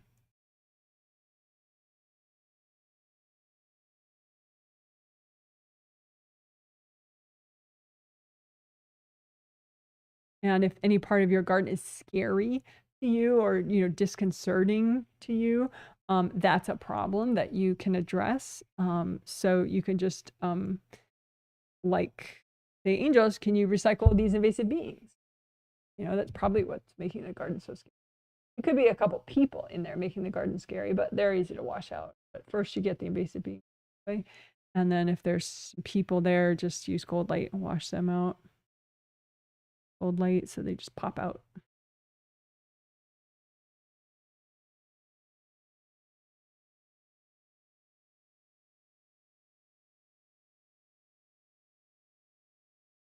Same thing with your conscious mind. If there's any area in your conscious mind that's scary at all for you, just, notice the ones that are healthy and gentle to notice but are scary, and then just clean it out. Say, angels, if there are any invasive beings in these areas, can you recycle them?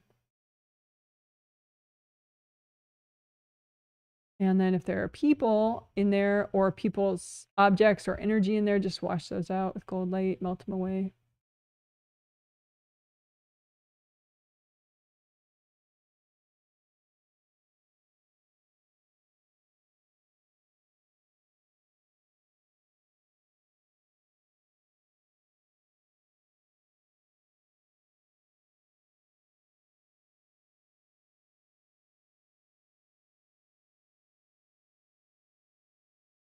And as I said in the intro, the extra part that we're adding is if something's a little too intense in your subconscious mind or your conscious mind, but it is healthy and gentle to address in this way right now, then just find that part of one of the gardens. So pick one of the gardens and find a too intense but healthy and gentle to work on part, right? And then just work on it. Lots of gold light.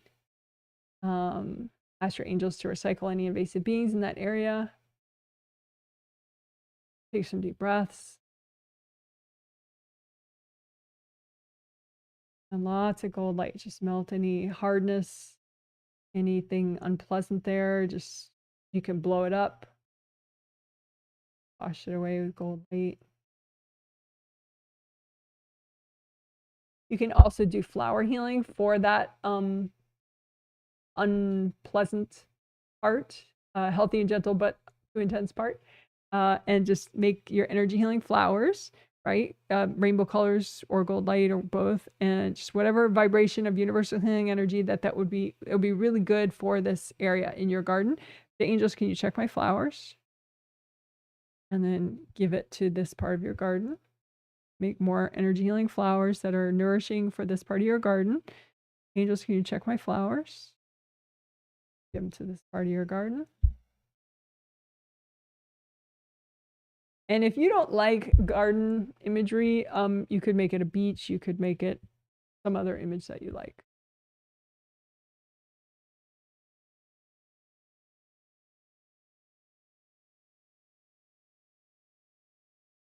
So if you were just working your subconscious mind, you could pick a conscious mind part now to work, or vice versa if you want. You don't have to though, but I'm going to now do a part of your conscious mind that is healthy and gentle to clear and nourish right now, but it is too intense usually for you. And just pick that part and start running gold light through it. You can say, angels, if there are any invasive beings affecting this part at all, can you please recycle them? And just wash out if there's dumped energy from other people. There's, you know, devices from other people or self-punishment devices from you. Melt them away. And then you can nourish this part of your mind with some energy healing flowers. Angels, can you check my flowers? Give it to that part. Angels, make some more flowers. Angels, can you check my flowers? Give it to that part of the garden.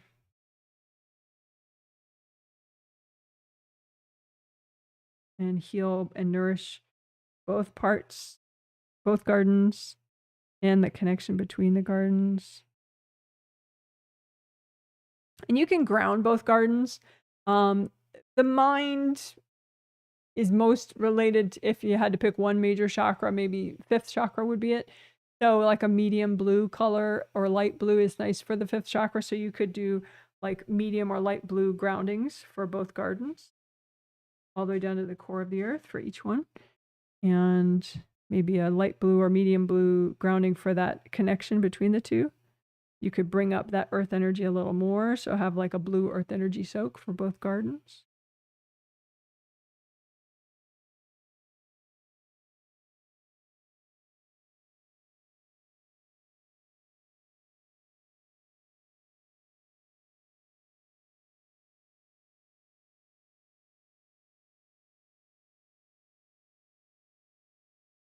And you may have a mental block where you're either indecisive, you can't make a decision, or you're just like not taking action, or you just don't have clarity on a certain issue. And there could be a couple of those, of course. So we'll just call those your key issues right now. So find some blocks within your subconscious garden that contribute to your key issue stagnation. Right? Your lack of progress with your key issues, right? Find some subconscious garden blocks and just melt those away with gold light so that you can make progress with those key issues, either through realizations or a new ability to take action or new levels of clarity and decisiveness. So again, find in your subconscious garden some blocks relating to your key issues and just melt them away with gold light. And if you haven't done it already, because you're just hopping around, the section right before this, we uncorded backlash people and we repaired damaged chakras only. And that is a nice thing to do before and or after what we're doing right now. Just so that your backlash people are fully separate from you, then they're a lot less likely to have a problem with what you're doing.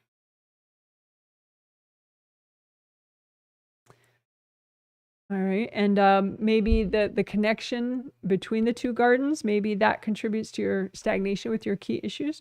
So if there's like an extra blockage in the connection between the two gardens that is contributing to your lack of progress, just melt that away, melt the blocks.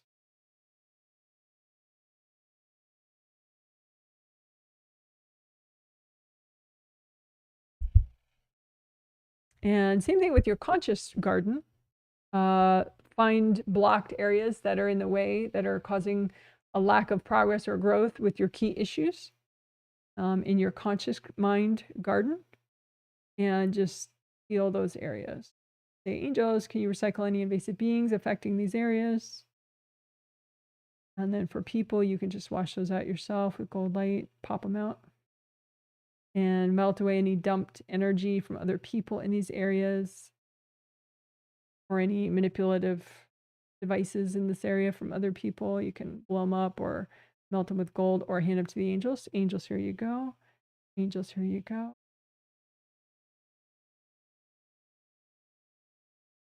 And flower healing for these parts of your conscious mind. Make a whole bunch of energy healing flowers. Say, angels, can you check my flowers?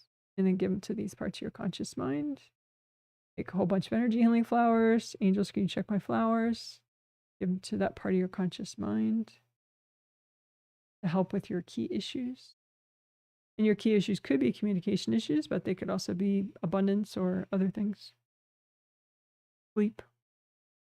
Yeah, while we're at it, we could do sleep. So if there's a part of your conscious mind or your subconscious mind or that divider in between the two that's contributing to any sort of sleep difficulties, or if you just want to improve your sleep, just notice a part that you could heal to help your sleep, or just heal all areas to help your sleep. The intention that you're nourishing and unblocking enough to improve your sleep.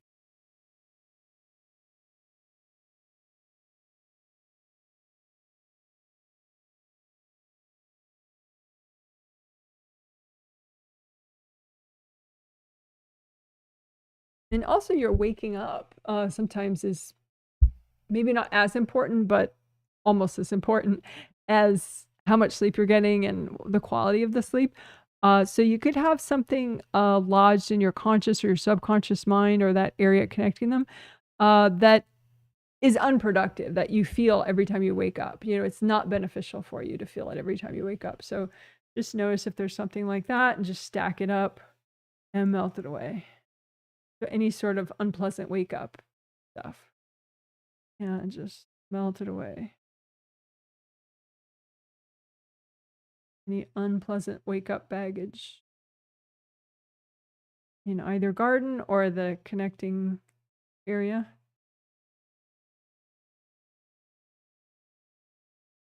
All right. Let's see. Money issues could be interesting from this garden perspective. So any money issues that you have, you notice any part of your conscious or subconscious mind garden that has something in it that's not beneficial for your money situation, your abundance, you can just melt that away with gold light. Anything that's harming your abundance, melt it away with gold. Deep breath. Again, your mind gardens, subconscious and conscious mind, and the connection in between. And melt away anything that's harming your abundance. It could be the clouds above too. Maybe you have clouds above your garden that are not healthy, so you can just melt those.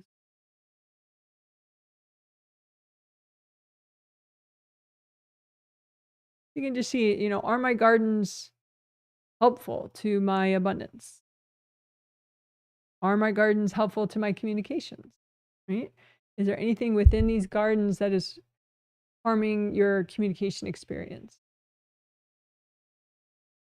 Now you could just use gold light and melt whatever that is that could be impairing your communication experience. Like, for example, you could have somebody that is like, even just at one time was very frustrated with you, and they put sort of like a yelling, screaming kind of energy into one of your mind garden areas, well, into your mind, and then you can see it. So if there's any sort of screaming energy or intense frustration that somebody put in your gardens, just go ahead and notice that, and you could freeze it and give it to your angels. Angels, here you go. Or you could just melt it, blow it up.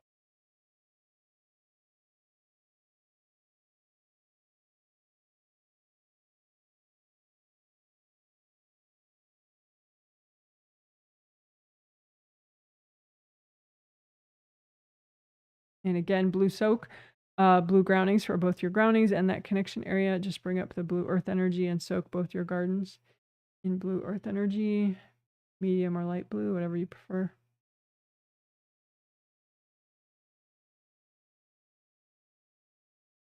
You could say, angels, can you please heal my conscious and subconscious mind for me?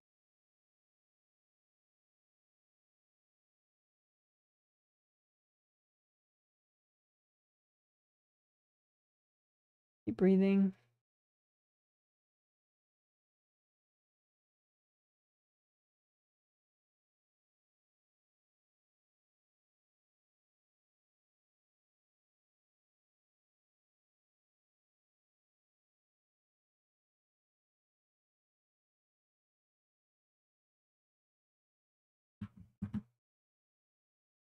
So let's repeat that section that we just did before the garden work.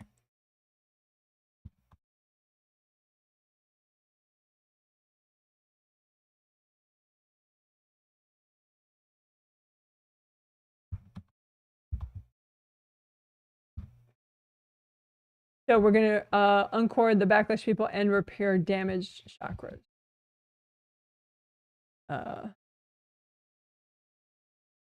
This would be the second time.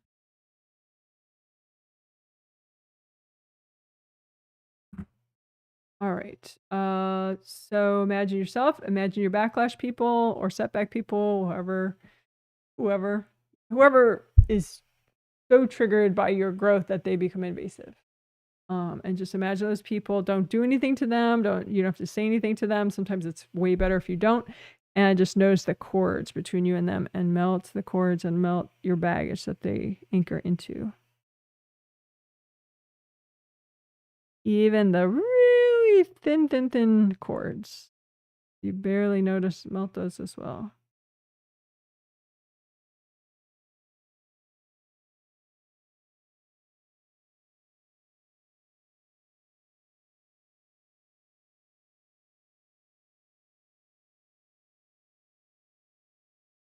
And if there's some baggage that you're really not ready to clear, but everyone's cording into it, say, angels, can you help me with angel storage for this? Because everyone's cording it.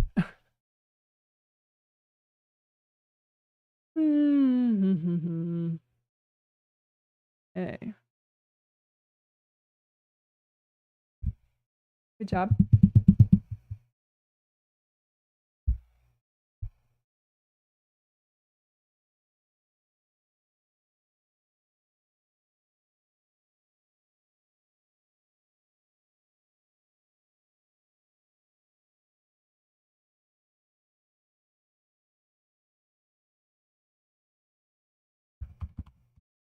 I'm just going to look for a minute to see what's best to do next.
Okay, so we already removed a lot of astral body and astral body aura devices, either manipulations from other people or self-punishment devices that you yourself created at some time.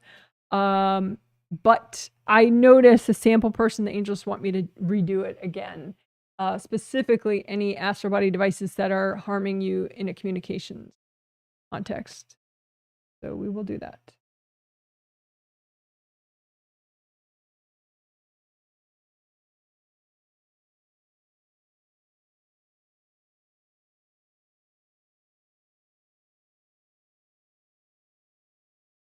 Okay, so imagine your astral body and your astral body aura.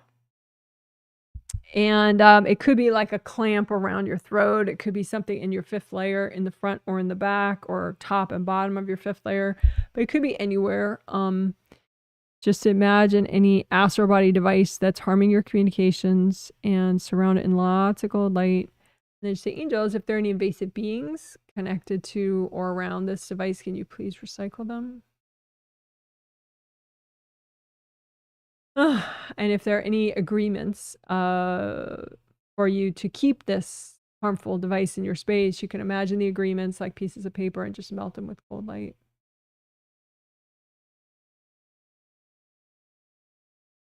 And then you can surround the device in gold light and lift it off and give it to your angels. Angels here.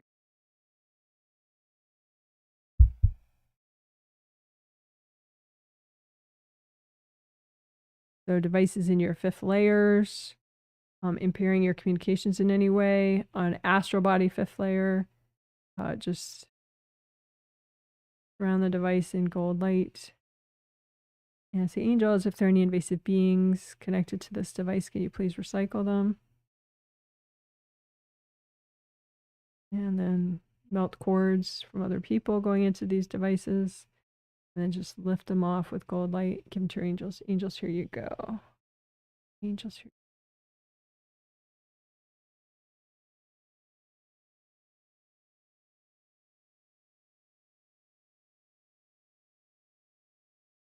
So I'm just doing a little extra healing of your astral body fifth chakra and your astral body fifth layer.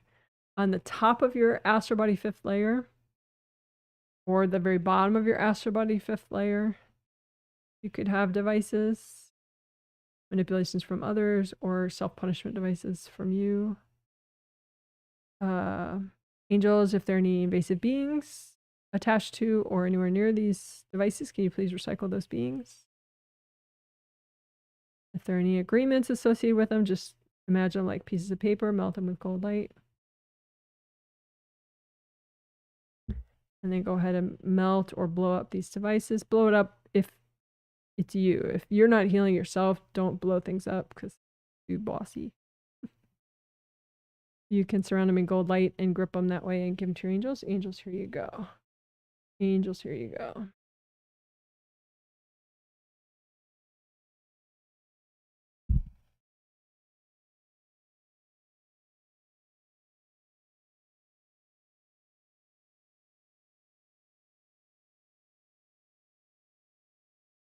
One sample person, one person I'm looking at, the devices that he just removed, well, that I helped him remove, were causing him to hear people's communications as overly offensive and causing him to make it much more likely that he has conflict, verbal arguments. And another person,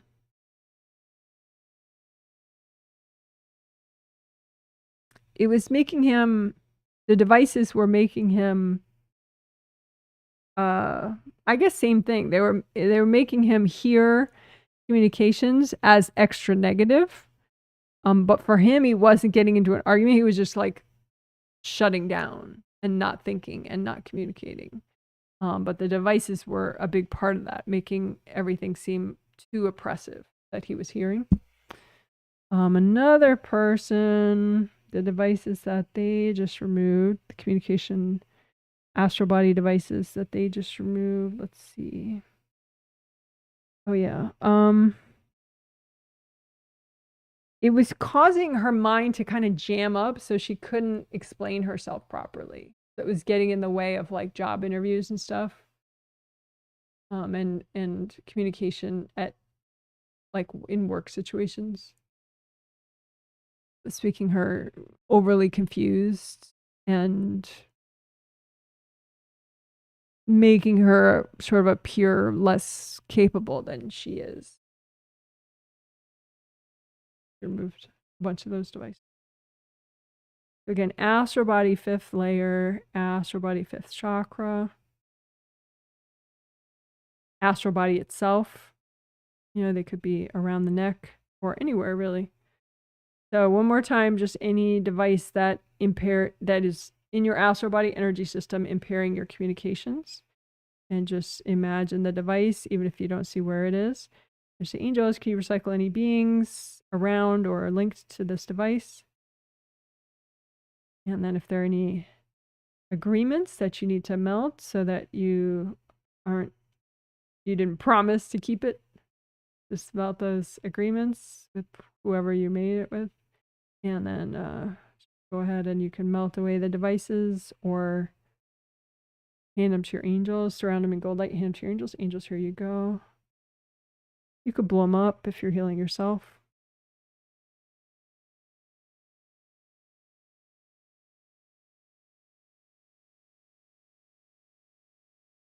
So deep breath. Just imagine, just think of your mind right now. Is your mind any calmer? Does it feel any different for you to think than it did before you did that?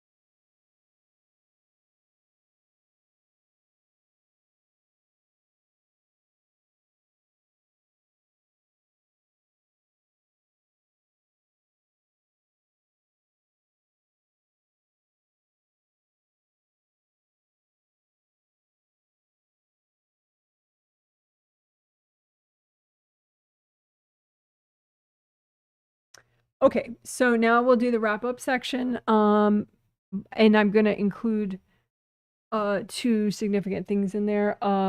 Just extra unblocking for the second and first aura layers of astral and physical body, and second and first chakras, so the lower chakras. Just because when we get so much more present with these healings, sometimes people get into a little bit of a traffic jam with old stagnant energy in their first and second chakras that they didn't notice before, but now they notice because they're so much more present.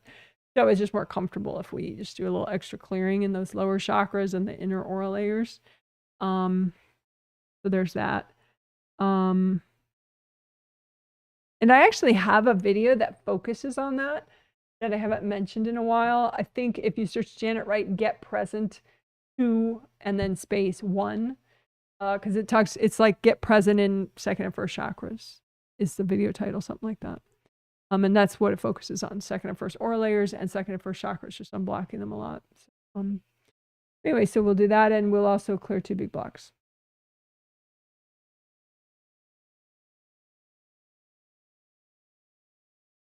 Okay, so just imagine your energy system, comb through it, all your 17 auras. Above your head, unblock your above your head, so all the tops of all your auras, upper area of all your auras. Then also above all your auras. So like for Acudol, this would be unblock this part, but then also if this is the top of her auras, unblock above there. Because that way she can bring in new energy more easily with less distortion. Mm.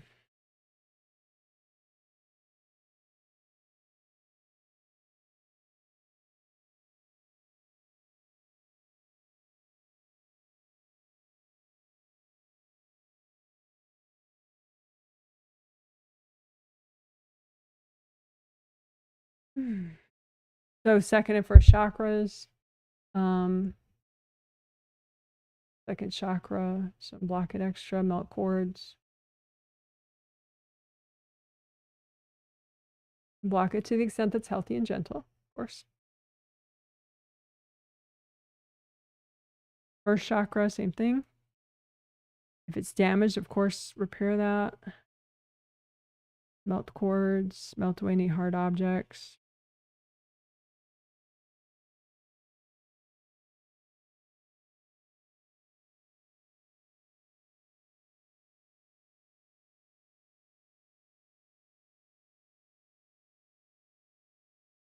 First and second aura layers of your astral body and physical body auras. Unblock the top and the bottom. Comb through the backs. Those two auras, aura layers. So like back here, but close to your body.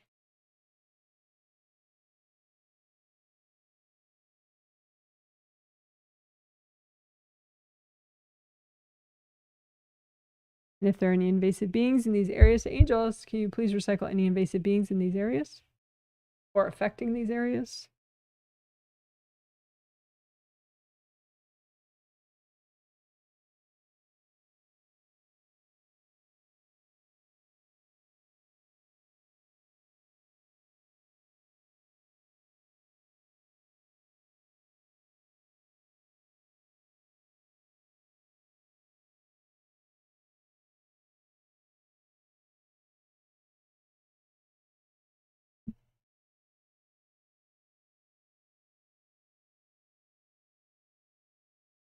Okay, 2 big blocks.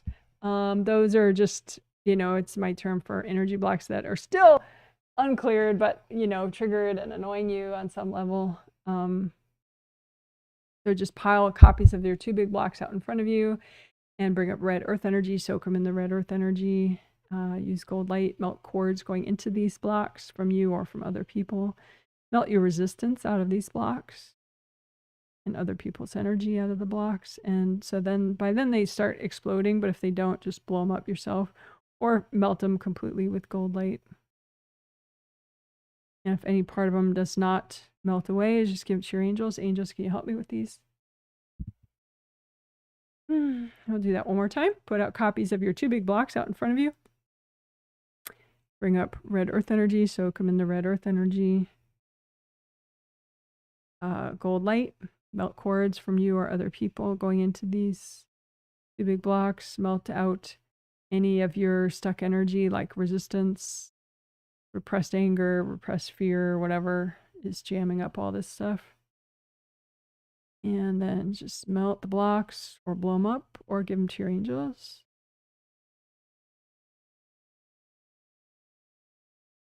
Any leftovers? Angels, here you go. Can you help me with these?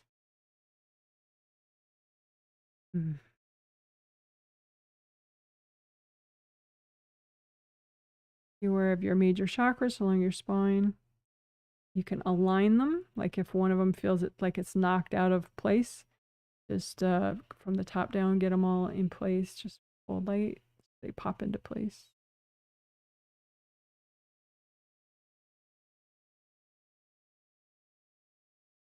Kundalini chakra below the physical first chakra, you could unblock that.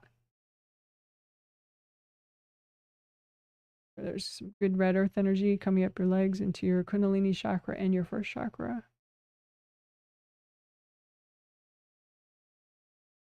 Unblock the front of your physical first chakra and your physical Kundalini chakra right around there.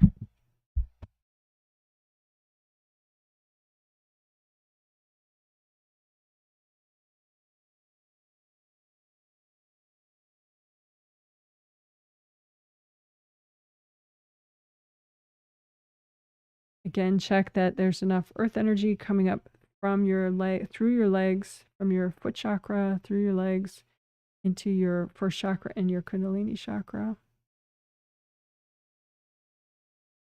You may have to unblock your legs a little extra for that. Unblock your first and second layers around your legs.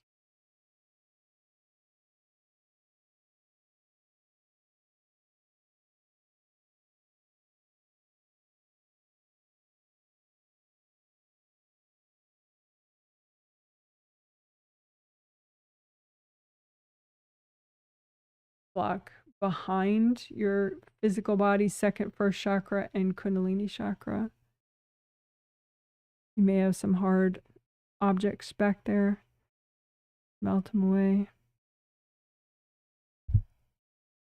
So that your physical body, second chakra, first chakra, and Kundalini chakra can just relax and do their job.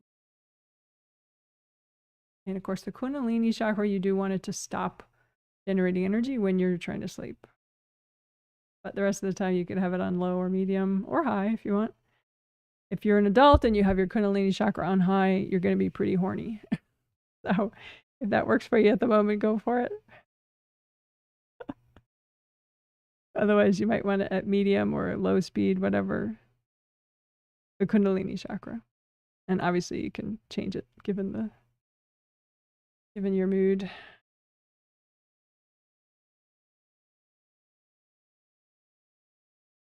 Just saying. Unblock in front of and behind your Kundalini chakra and your first chakra and your second chakra. Second chakra being emotions, sensuality, and sexuality. Just saying. Speaking of which, I just remembered the theme for July, of which I think there are 3 spots left on my website for sale right now. Simple pleasures. Smell the roses. Simple pleasures, including love life and including sexuality.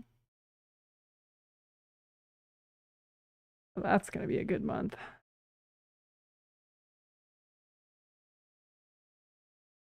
So just go over your whole body, astral and physical bodies. Unblock your auras around your bodies. A little extra auras.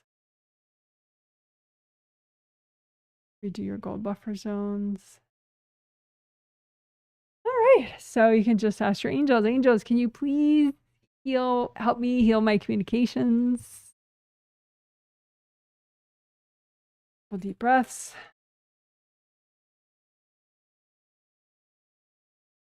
Okay, let's get our confetti all at once here. Yay! Oh my gosh, so that's a healing. You're a rock star. Woohoo! Yay. Great job.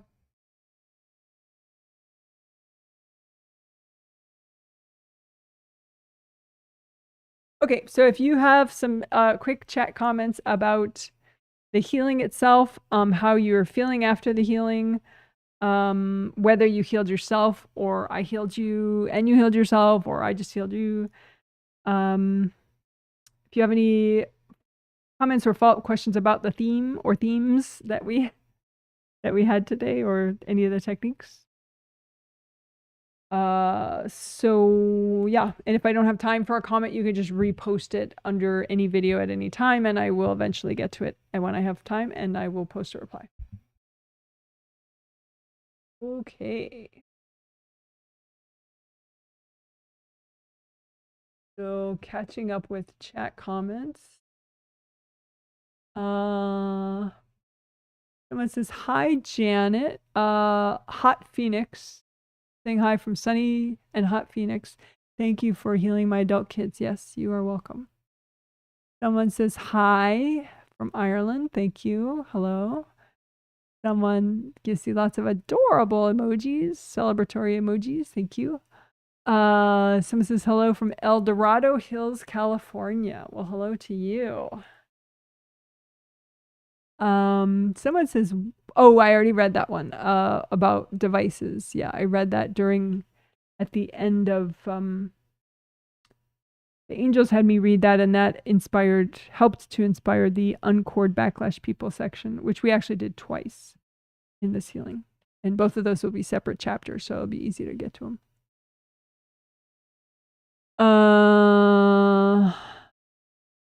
Someone says, thank you kindly. I appreciate your channel and teachings. Well, you are very welcome. Thanks. I'm glad you're helping. Someone says, hi from Chicago. Hello to you.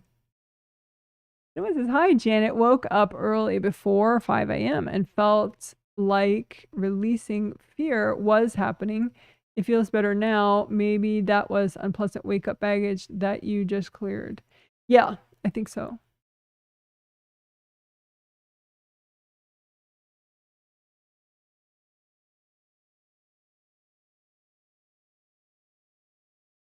Yeah, and I think too, the garden thing where we did the subconscious and conscious mind gardens, the connected gardens representing your subconscious and conscious mind. When we did the part where you look for more intense locations in the garden, and then work those specifically. Healthy and gentle, but more intense. Then I think working those clears that kind of thing too. But yeah, anytime you wake up and you feel odd, particularly if it's a chronic thing, it's very workable, very, very, very workable. You just look for the energy blocks or just imagine them. You don't have to worry about where they are, although a lot of times they'll be up here. So if it's fear, it could be first layer right here in your first layer, but up here, you're just coming in and you feel it, early on in the wake up process. So it's probably somewhere here. So if it's like self-esteem stuff, it could be fourth layer, but probably up here.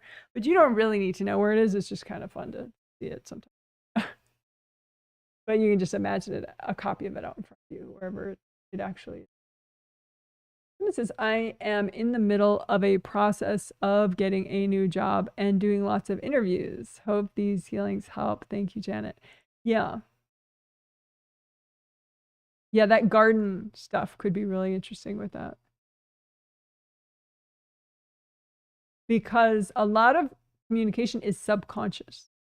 So a lot of what you're saying to the interviewer is subconscious. And so you don't really want your baggage to talk for you, So you can look for any baggage in either conscious or subconscious mind that may be altering what you're saying in an unhelpful way. Or any family member that's impairing the function of your mind during the interview experience. They could be standing in one of your gardens or have dumped energy in one of your gardens that's affecting your job seeking experience.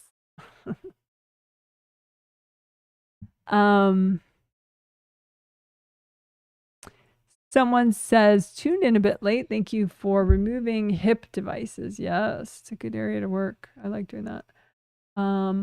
Wait, I lost it. There we go. Hip devices. I'm becoming more aware of my hips, and I'm starting to think it's more devices from past life than blocks that are causing issues.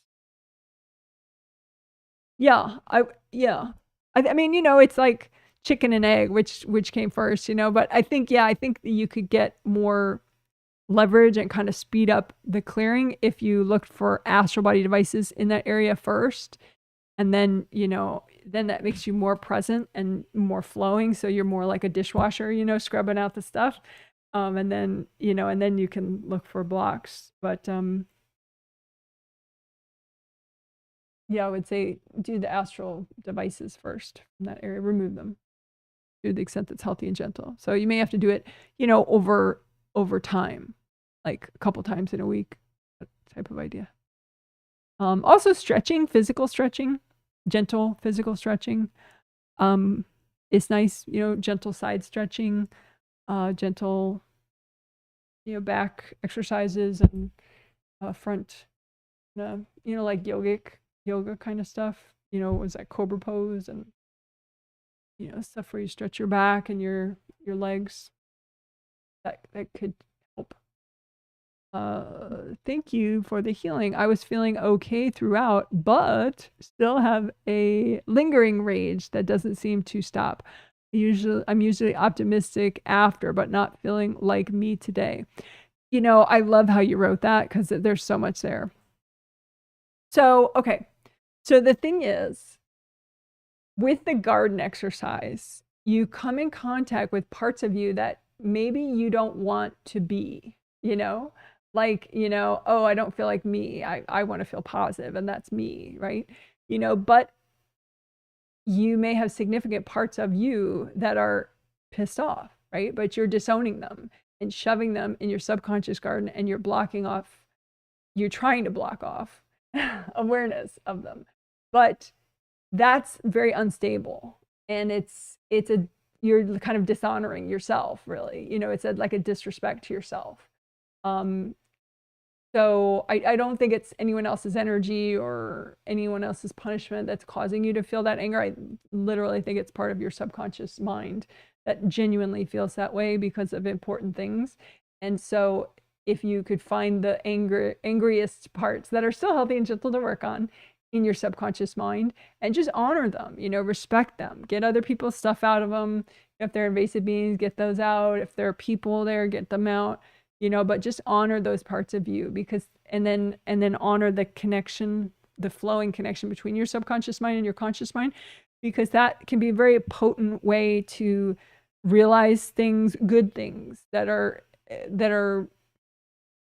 you know, that are going to help you and strengthen you and make you more whole and more you know, because you are not just the fun stuff, you are sometimes unfun stuff, right?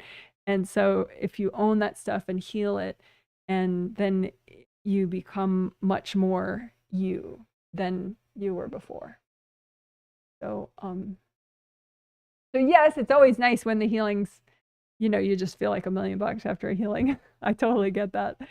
But, you know, we all have parts of ourselves that are not like that. And the more you can heal those parts and take good care of them, then you kind of integrate those, and you can still feel great, but it's a much more stable, more enlightened, more wise, great. I hope that makes sense. So yeah, I would definitely encourage you to redo the garden stuff that we did, the subconscious and conscious mind garden stuff. So yeah, that's why it doesn't stop, because you're not as good at repressing now as you were before. And that's a good thing. So you just have to learn how to not voice it towards others, you know, just breathe it out without words.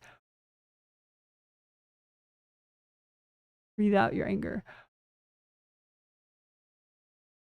You know, a lot of times people are trained to put the anger into words, you know, outbursts to other people. But, you know, you can just practice, you know, let out the anger that way.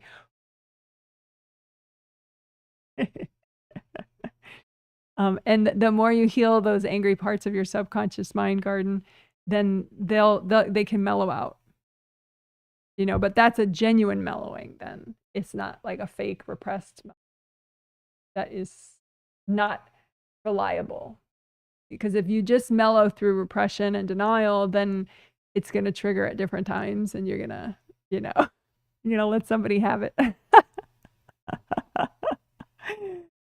hope that makes sense. If you have follow-up questions about that, feel free to post under any video at any time. Someone says, I'm feeling great after the healing. Oh, that's good to hear. Love the garden healing. That's very helpful imagery. Oh, good. I'm glad it worked for you. So it says, thank you, Janet. I feel good. Loved the money work and garden work. Money issues are the big thing I'm working on right now. Well, good. I'm glad that helped. Yeah.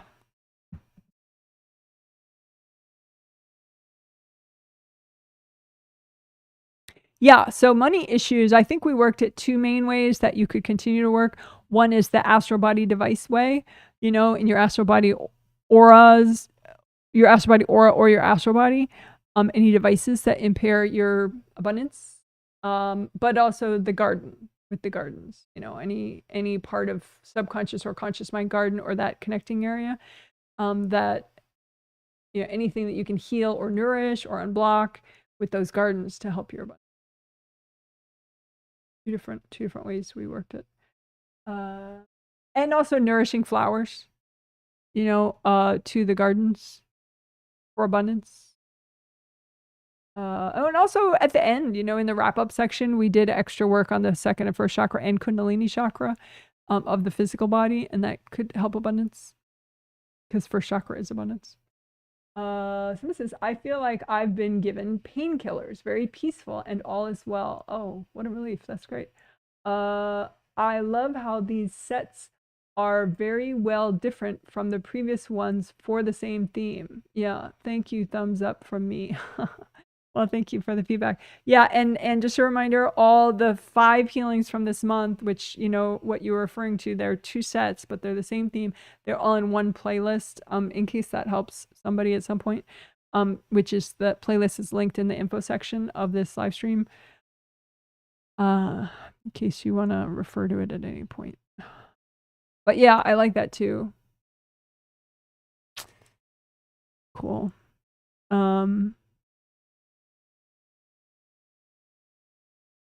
But yeah, painkillers, peaceful. That's nice. Yeah, I think working the 2 intense areas of your gardens could even expand on that even more. Someone say, question, how do you know if you're releasing a healthy amount of anger or if you've been whacked, have damage? I think I can somewhat tell the difference, but I'm unsure sometimes. Well, I would say, you know, how we did it is we, before and after the garden work, we uncorded backlash people and repaired damaged chakras. So I would say just do both. You know, uncord backlash people before you do your garden work, because your garden work is pretty transformative, and so that way they can just go away and not think about what you're doing, and so then they're a lot less likely to whack you for what you're doing. And then afterwards too, and you could just get used to it. You know, okay, any damaged chakras, here I am repairing them. You know, I'm uncording my backlash people, and then any damaged chakras, I'm repairing them, and then I'm going to do my garden work, and then why not one more time, repair my damaged chakras, and, you know, uncord my backlash people. Yeah, why not? Just make it quick and do it.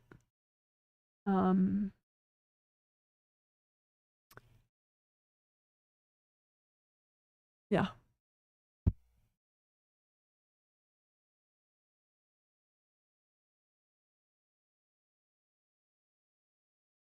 But if it's a level of anger or fear that is sort of unique to this month and these healings, then it's your subconscious mind potentially. I mean, it can always be chakra damage.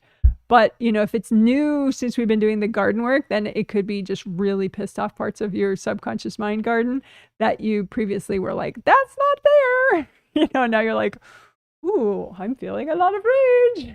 You know? Could be, you know, real parts of you.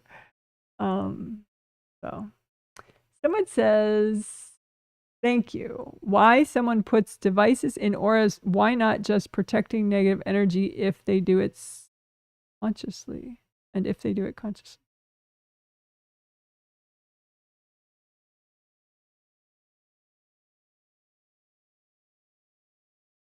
I mean, you know, why would someone put a manipulative device in your space? Well, because they want to affect you long term.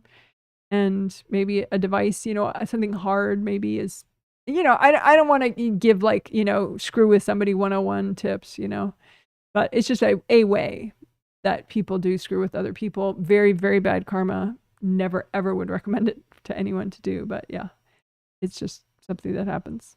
So why someone would do it, you know, whatever. They just have negative intentions, and that's what happens. If they do it consciously, you know, it depends on, I sometimes I've found, you know, because I work with people from all different countries, and I've found that certain countries, it is more commonly done on a conscious level to like curse somebody or, you know, like really try to do some harmful ritual to another person. I won't name the different countries, but I was working with some people, not from the US, and this woman said it was common in her culture to, I mean, somewhat common, not like everybody did it, but, you know, she had seen somebody do it and she knows that other people have done it.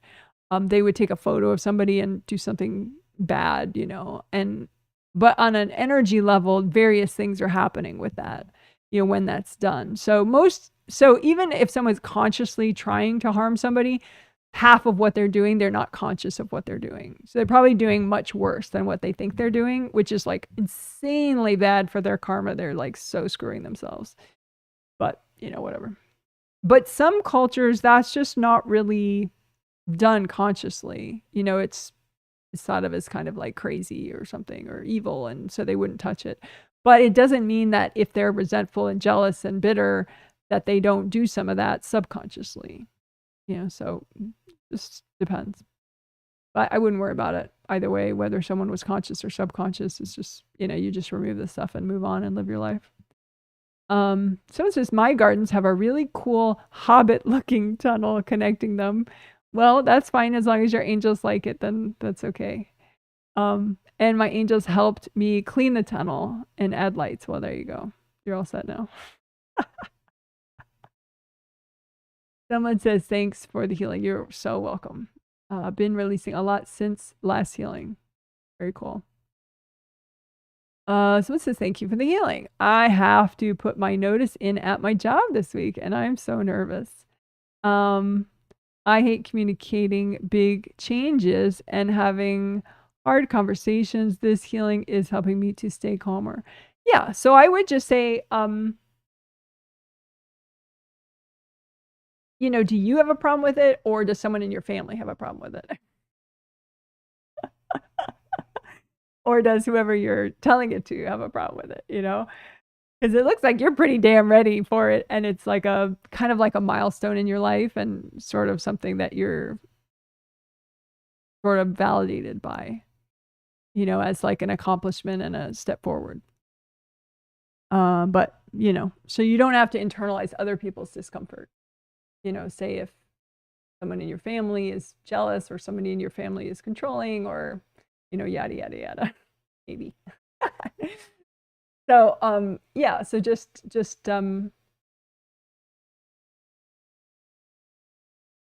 you know, you can just own and be proud of that. You're manifesting big change, and this is you, and you work hard for your change, and, you know, you can be proud of it. And, you know, just bring your angels. But you can clear the gardens, you know, so that everybody else gets out of your mind about it. So you can have your peace and your validation and your victory lap. Woohoo! Okay, thanks for the explanation about anger. You're welcome. Someone says, thank you so much. It made sense, and feeling more in control, like a blindfold came off right now. Yeah.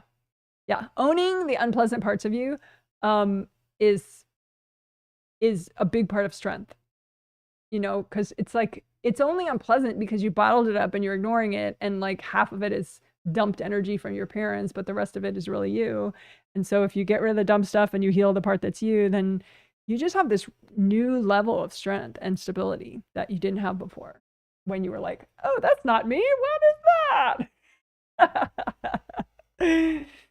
So yeah, there you go. It says, thank you, Janet. I fell asleep, but I feel mostly okay now. Hissing in my right ear, which is not new. I can do more work on the back of my neck and fifth aura layer. It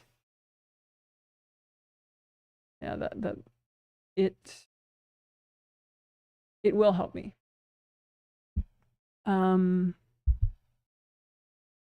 Yeah, what I would do is look at entry point. You know how we did entry point baggage in the last healing? Look at your fifth chakra, both astral and physical, and then any entry point baggage that allows someone to like step, you know, cord the entry point baggage in your aura and then step from there into your fifth chakra. So imagine, you know, your fifth chakra is nice colors, medium blue or light blue, and then any entry point baggage in your auras anywhere, you know, in front or back, to the sides, and just systematically keep clearing entry point baggage, melt the cords, have the beings recycled, you know, just all around. So your fifth chakra can just be and not have like weird staticky odd noises. Okay, cool. So you guys are amazing, and I will show off how adorable Izzy looks when he sleeps. And a small garden update, I guess, too.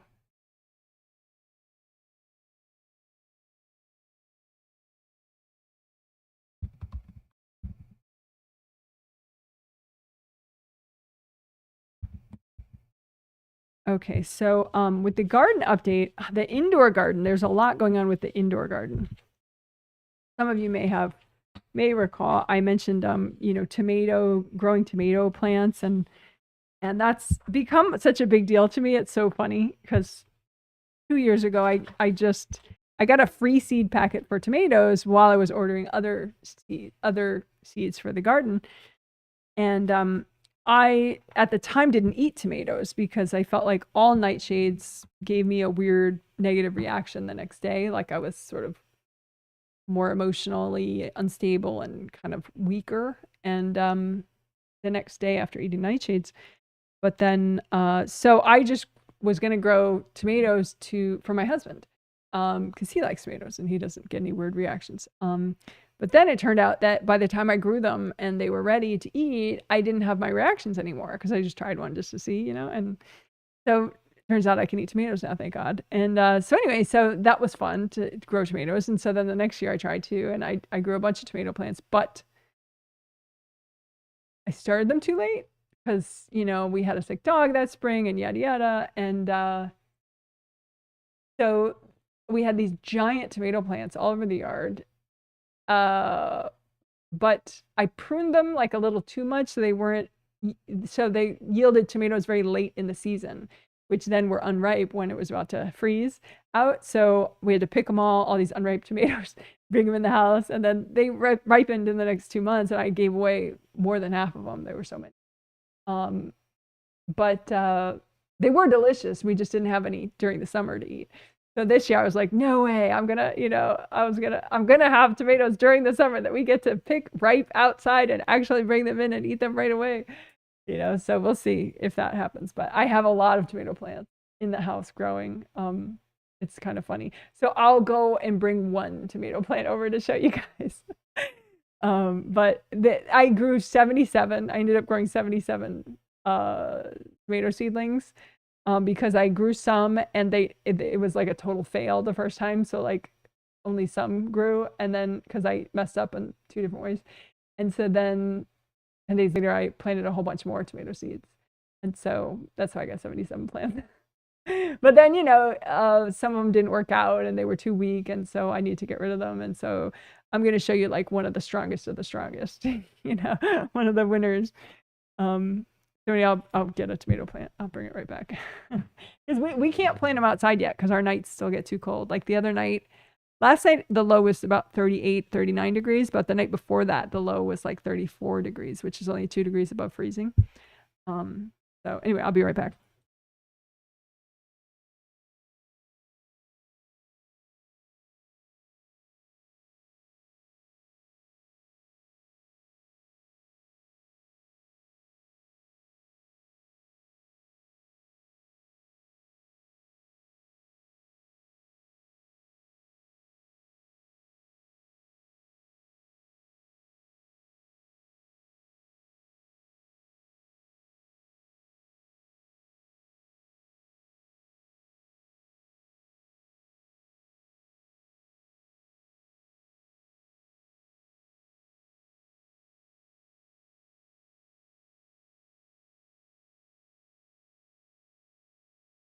Okay, so I'm back there in my grow room trying to figure out which ones to bring out, and I just couldn't decide, so I brought out a whole tray of them. So, anyway, so these are tomato seedlings. These are the bigger ones. Some of the bigger ones. I have a lot of them. But anyway, so that's a tomato plant right there. And one of them is flowering, I noticed. I have to pick off the flowers. I mean, not forever, but when they're not even in the ground yet, they shouldn't. But anyway, so, but you know, it's not, I mean, just to give a realistic picture, a lot of them look terrible and awful, and I had to just dump them out in the garden for, you know, compost. So, but obviously.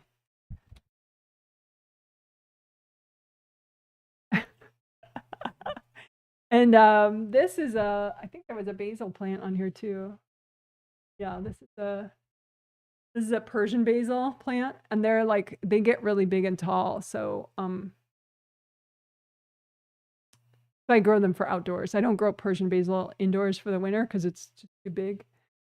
It's gonna get like like bushy. But you can't plant tomatoes or basil now outside because, like I said, our nights get too cold and they would be really, really. So we don't want that. So anyway, so that's my show and tell for my indoor garden, which will become my outdoor garden. And then I'll show Izzy sleeping. Right here. So there's Izzy right there, sleeping away, stretched out on his bed. Smokey takes one of the dog beds, but he's not around right now. Oh, there you go. Little animal cuteness at the end for you. Okay, well, take care. I'm like, all right, well, somebody says, I miss ladybug stories. Yes. Oh my God, I saw the first ladybug of the year yesterday in the garden. I was I went out to do something else, and then I decided to pull a weed or two while I was out there, and I was gonna pull these weeds that are flowering because, like, after they flower, they drop seeds, and you don't want weed seeds in your garden. But there was a ladybug on the flower, and I was like, all right, I'll leave them. Because those weeds are easy to pull up. There are some weeds like dandelions I find not so easy to pull up because the root can get so deep, and if you don't get the whole root, then you're screwed. It'll grow back. So dandelion, that's what I went out there. That's why I got distracted and went to the garden in the first place, was to get some dandelion heads up, so they don't seed into the whole world. But this flower, it was just, this weed, it was just like easy to pull up. So I'll leave it there and let the ladybugs be happy with it for now. All right. Well, you guys are amazing. And hope you have a good afternoon or evening or morning, whatever's next for you. And congratulations for thinking about your communications and realizing that you can have positive change and that your angels are always there to help and guide you and protect you. Okie doke. Bye.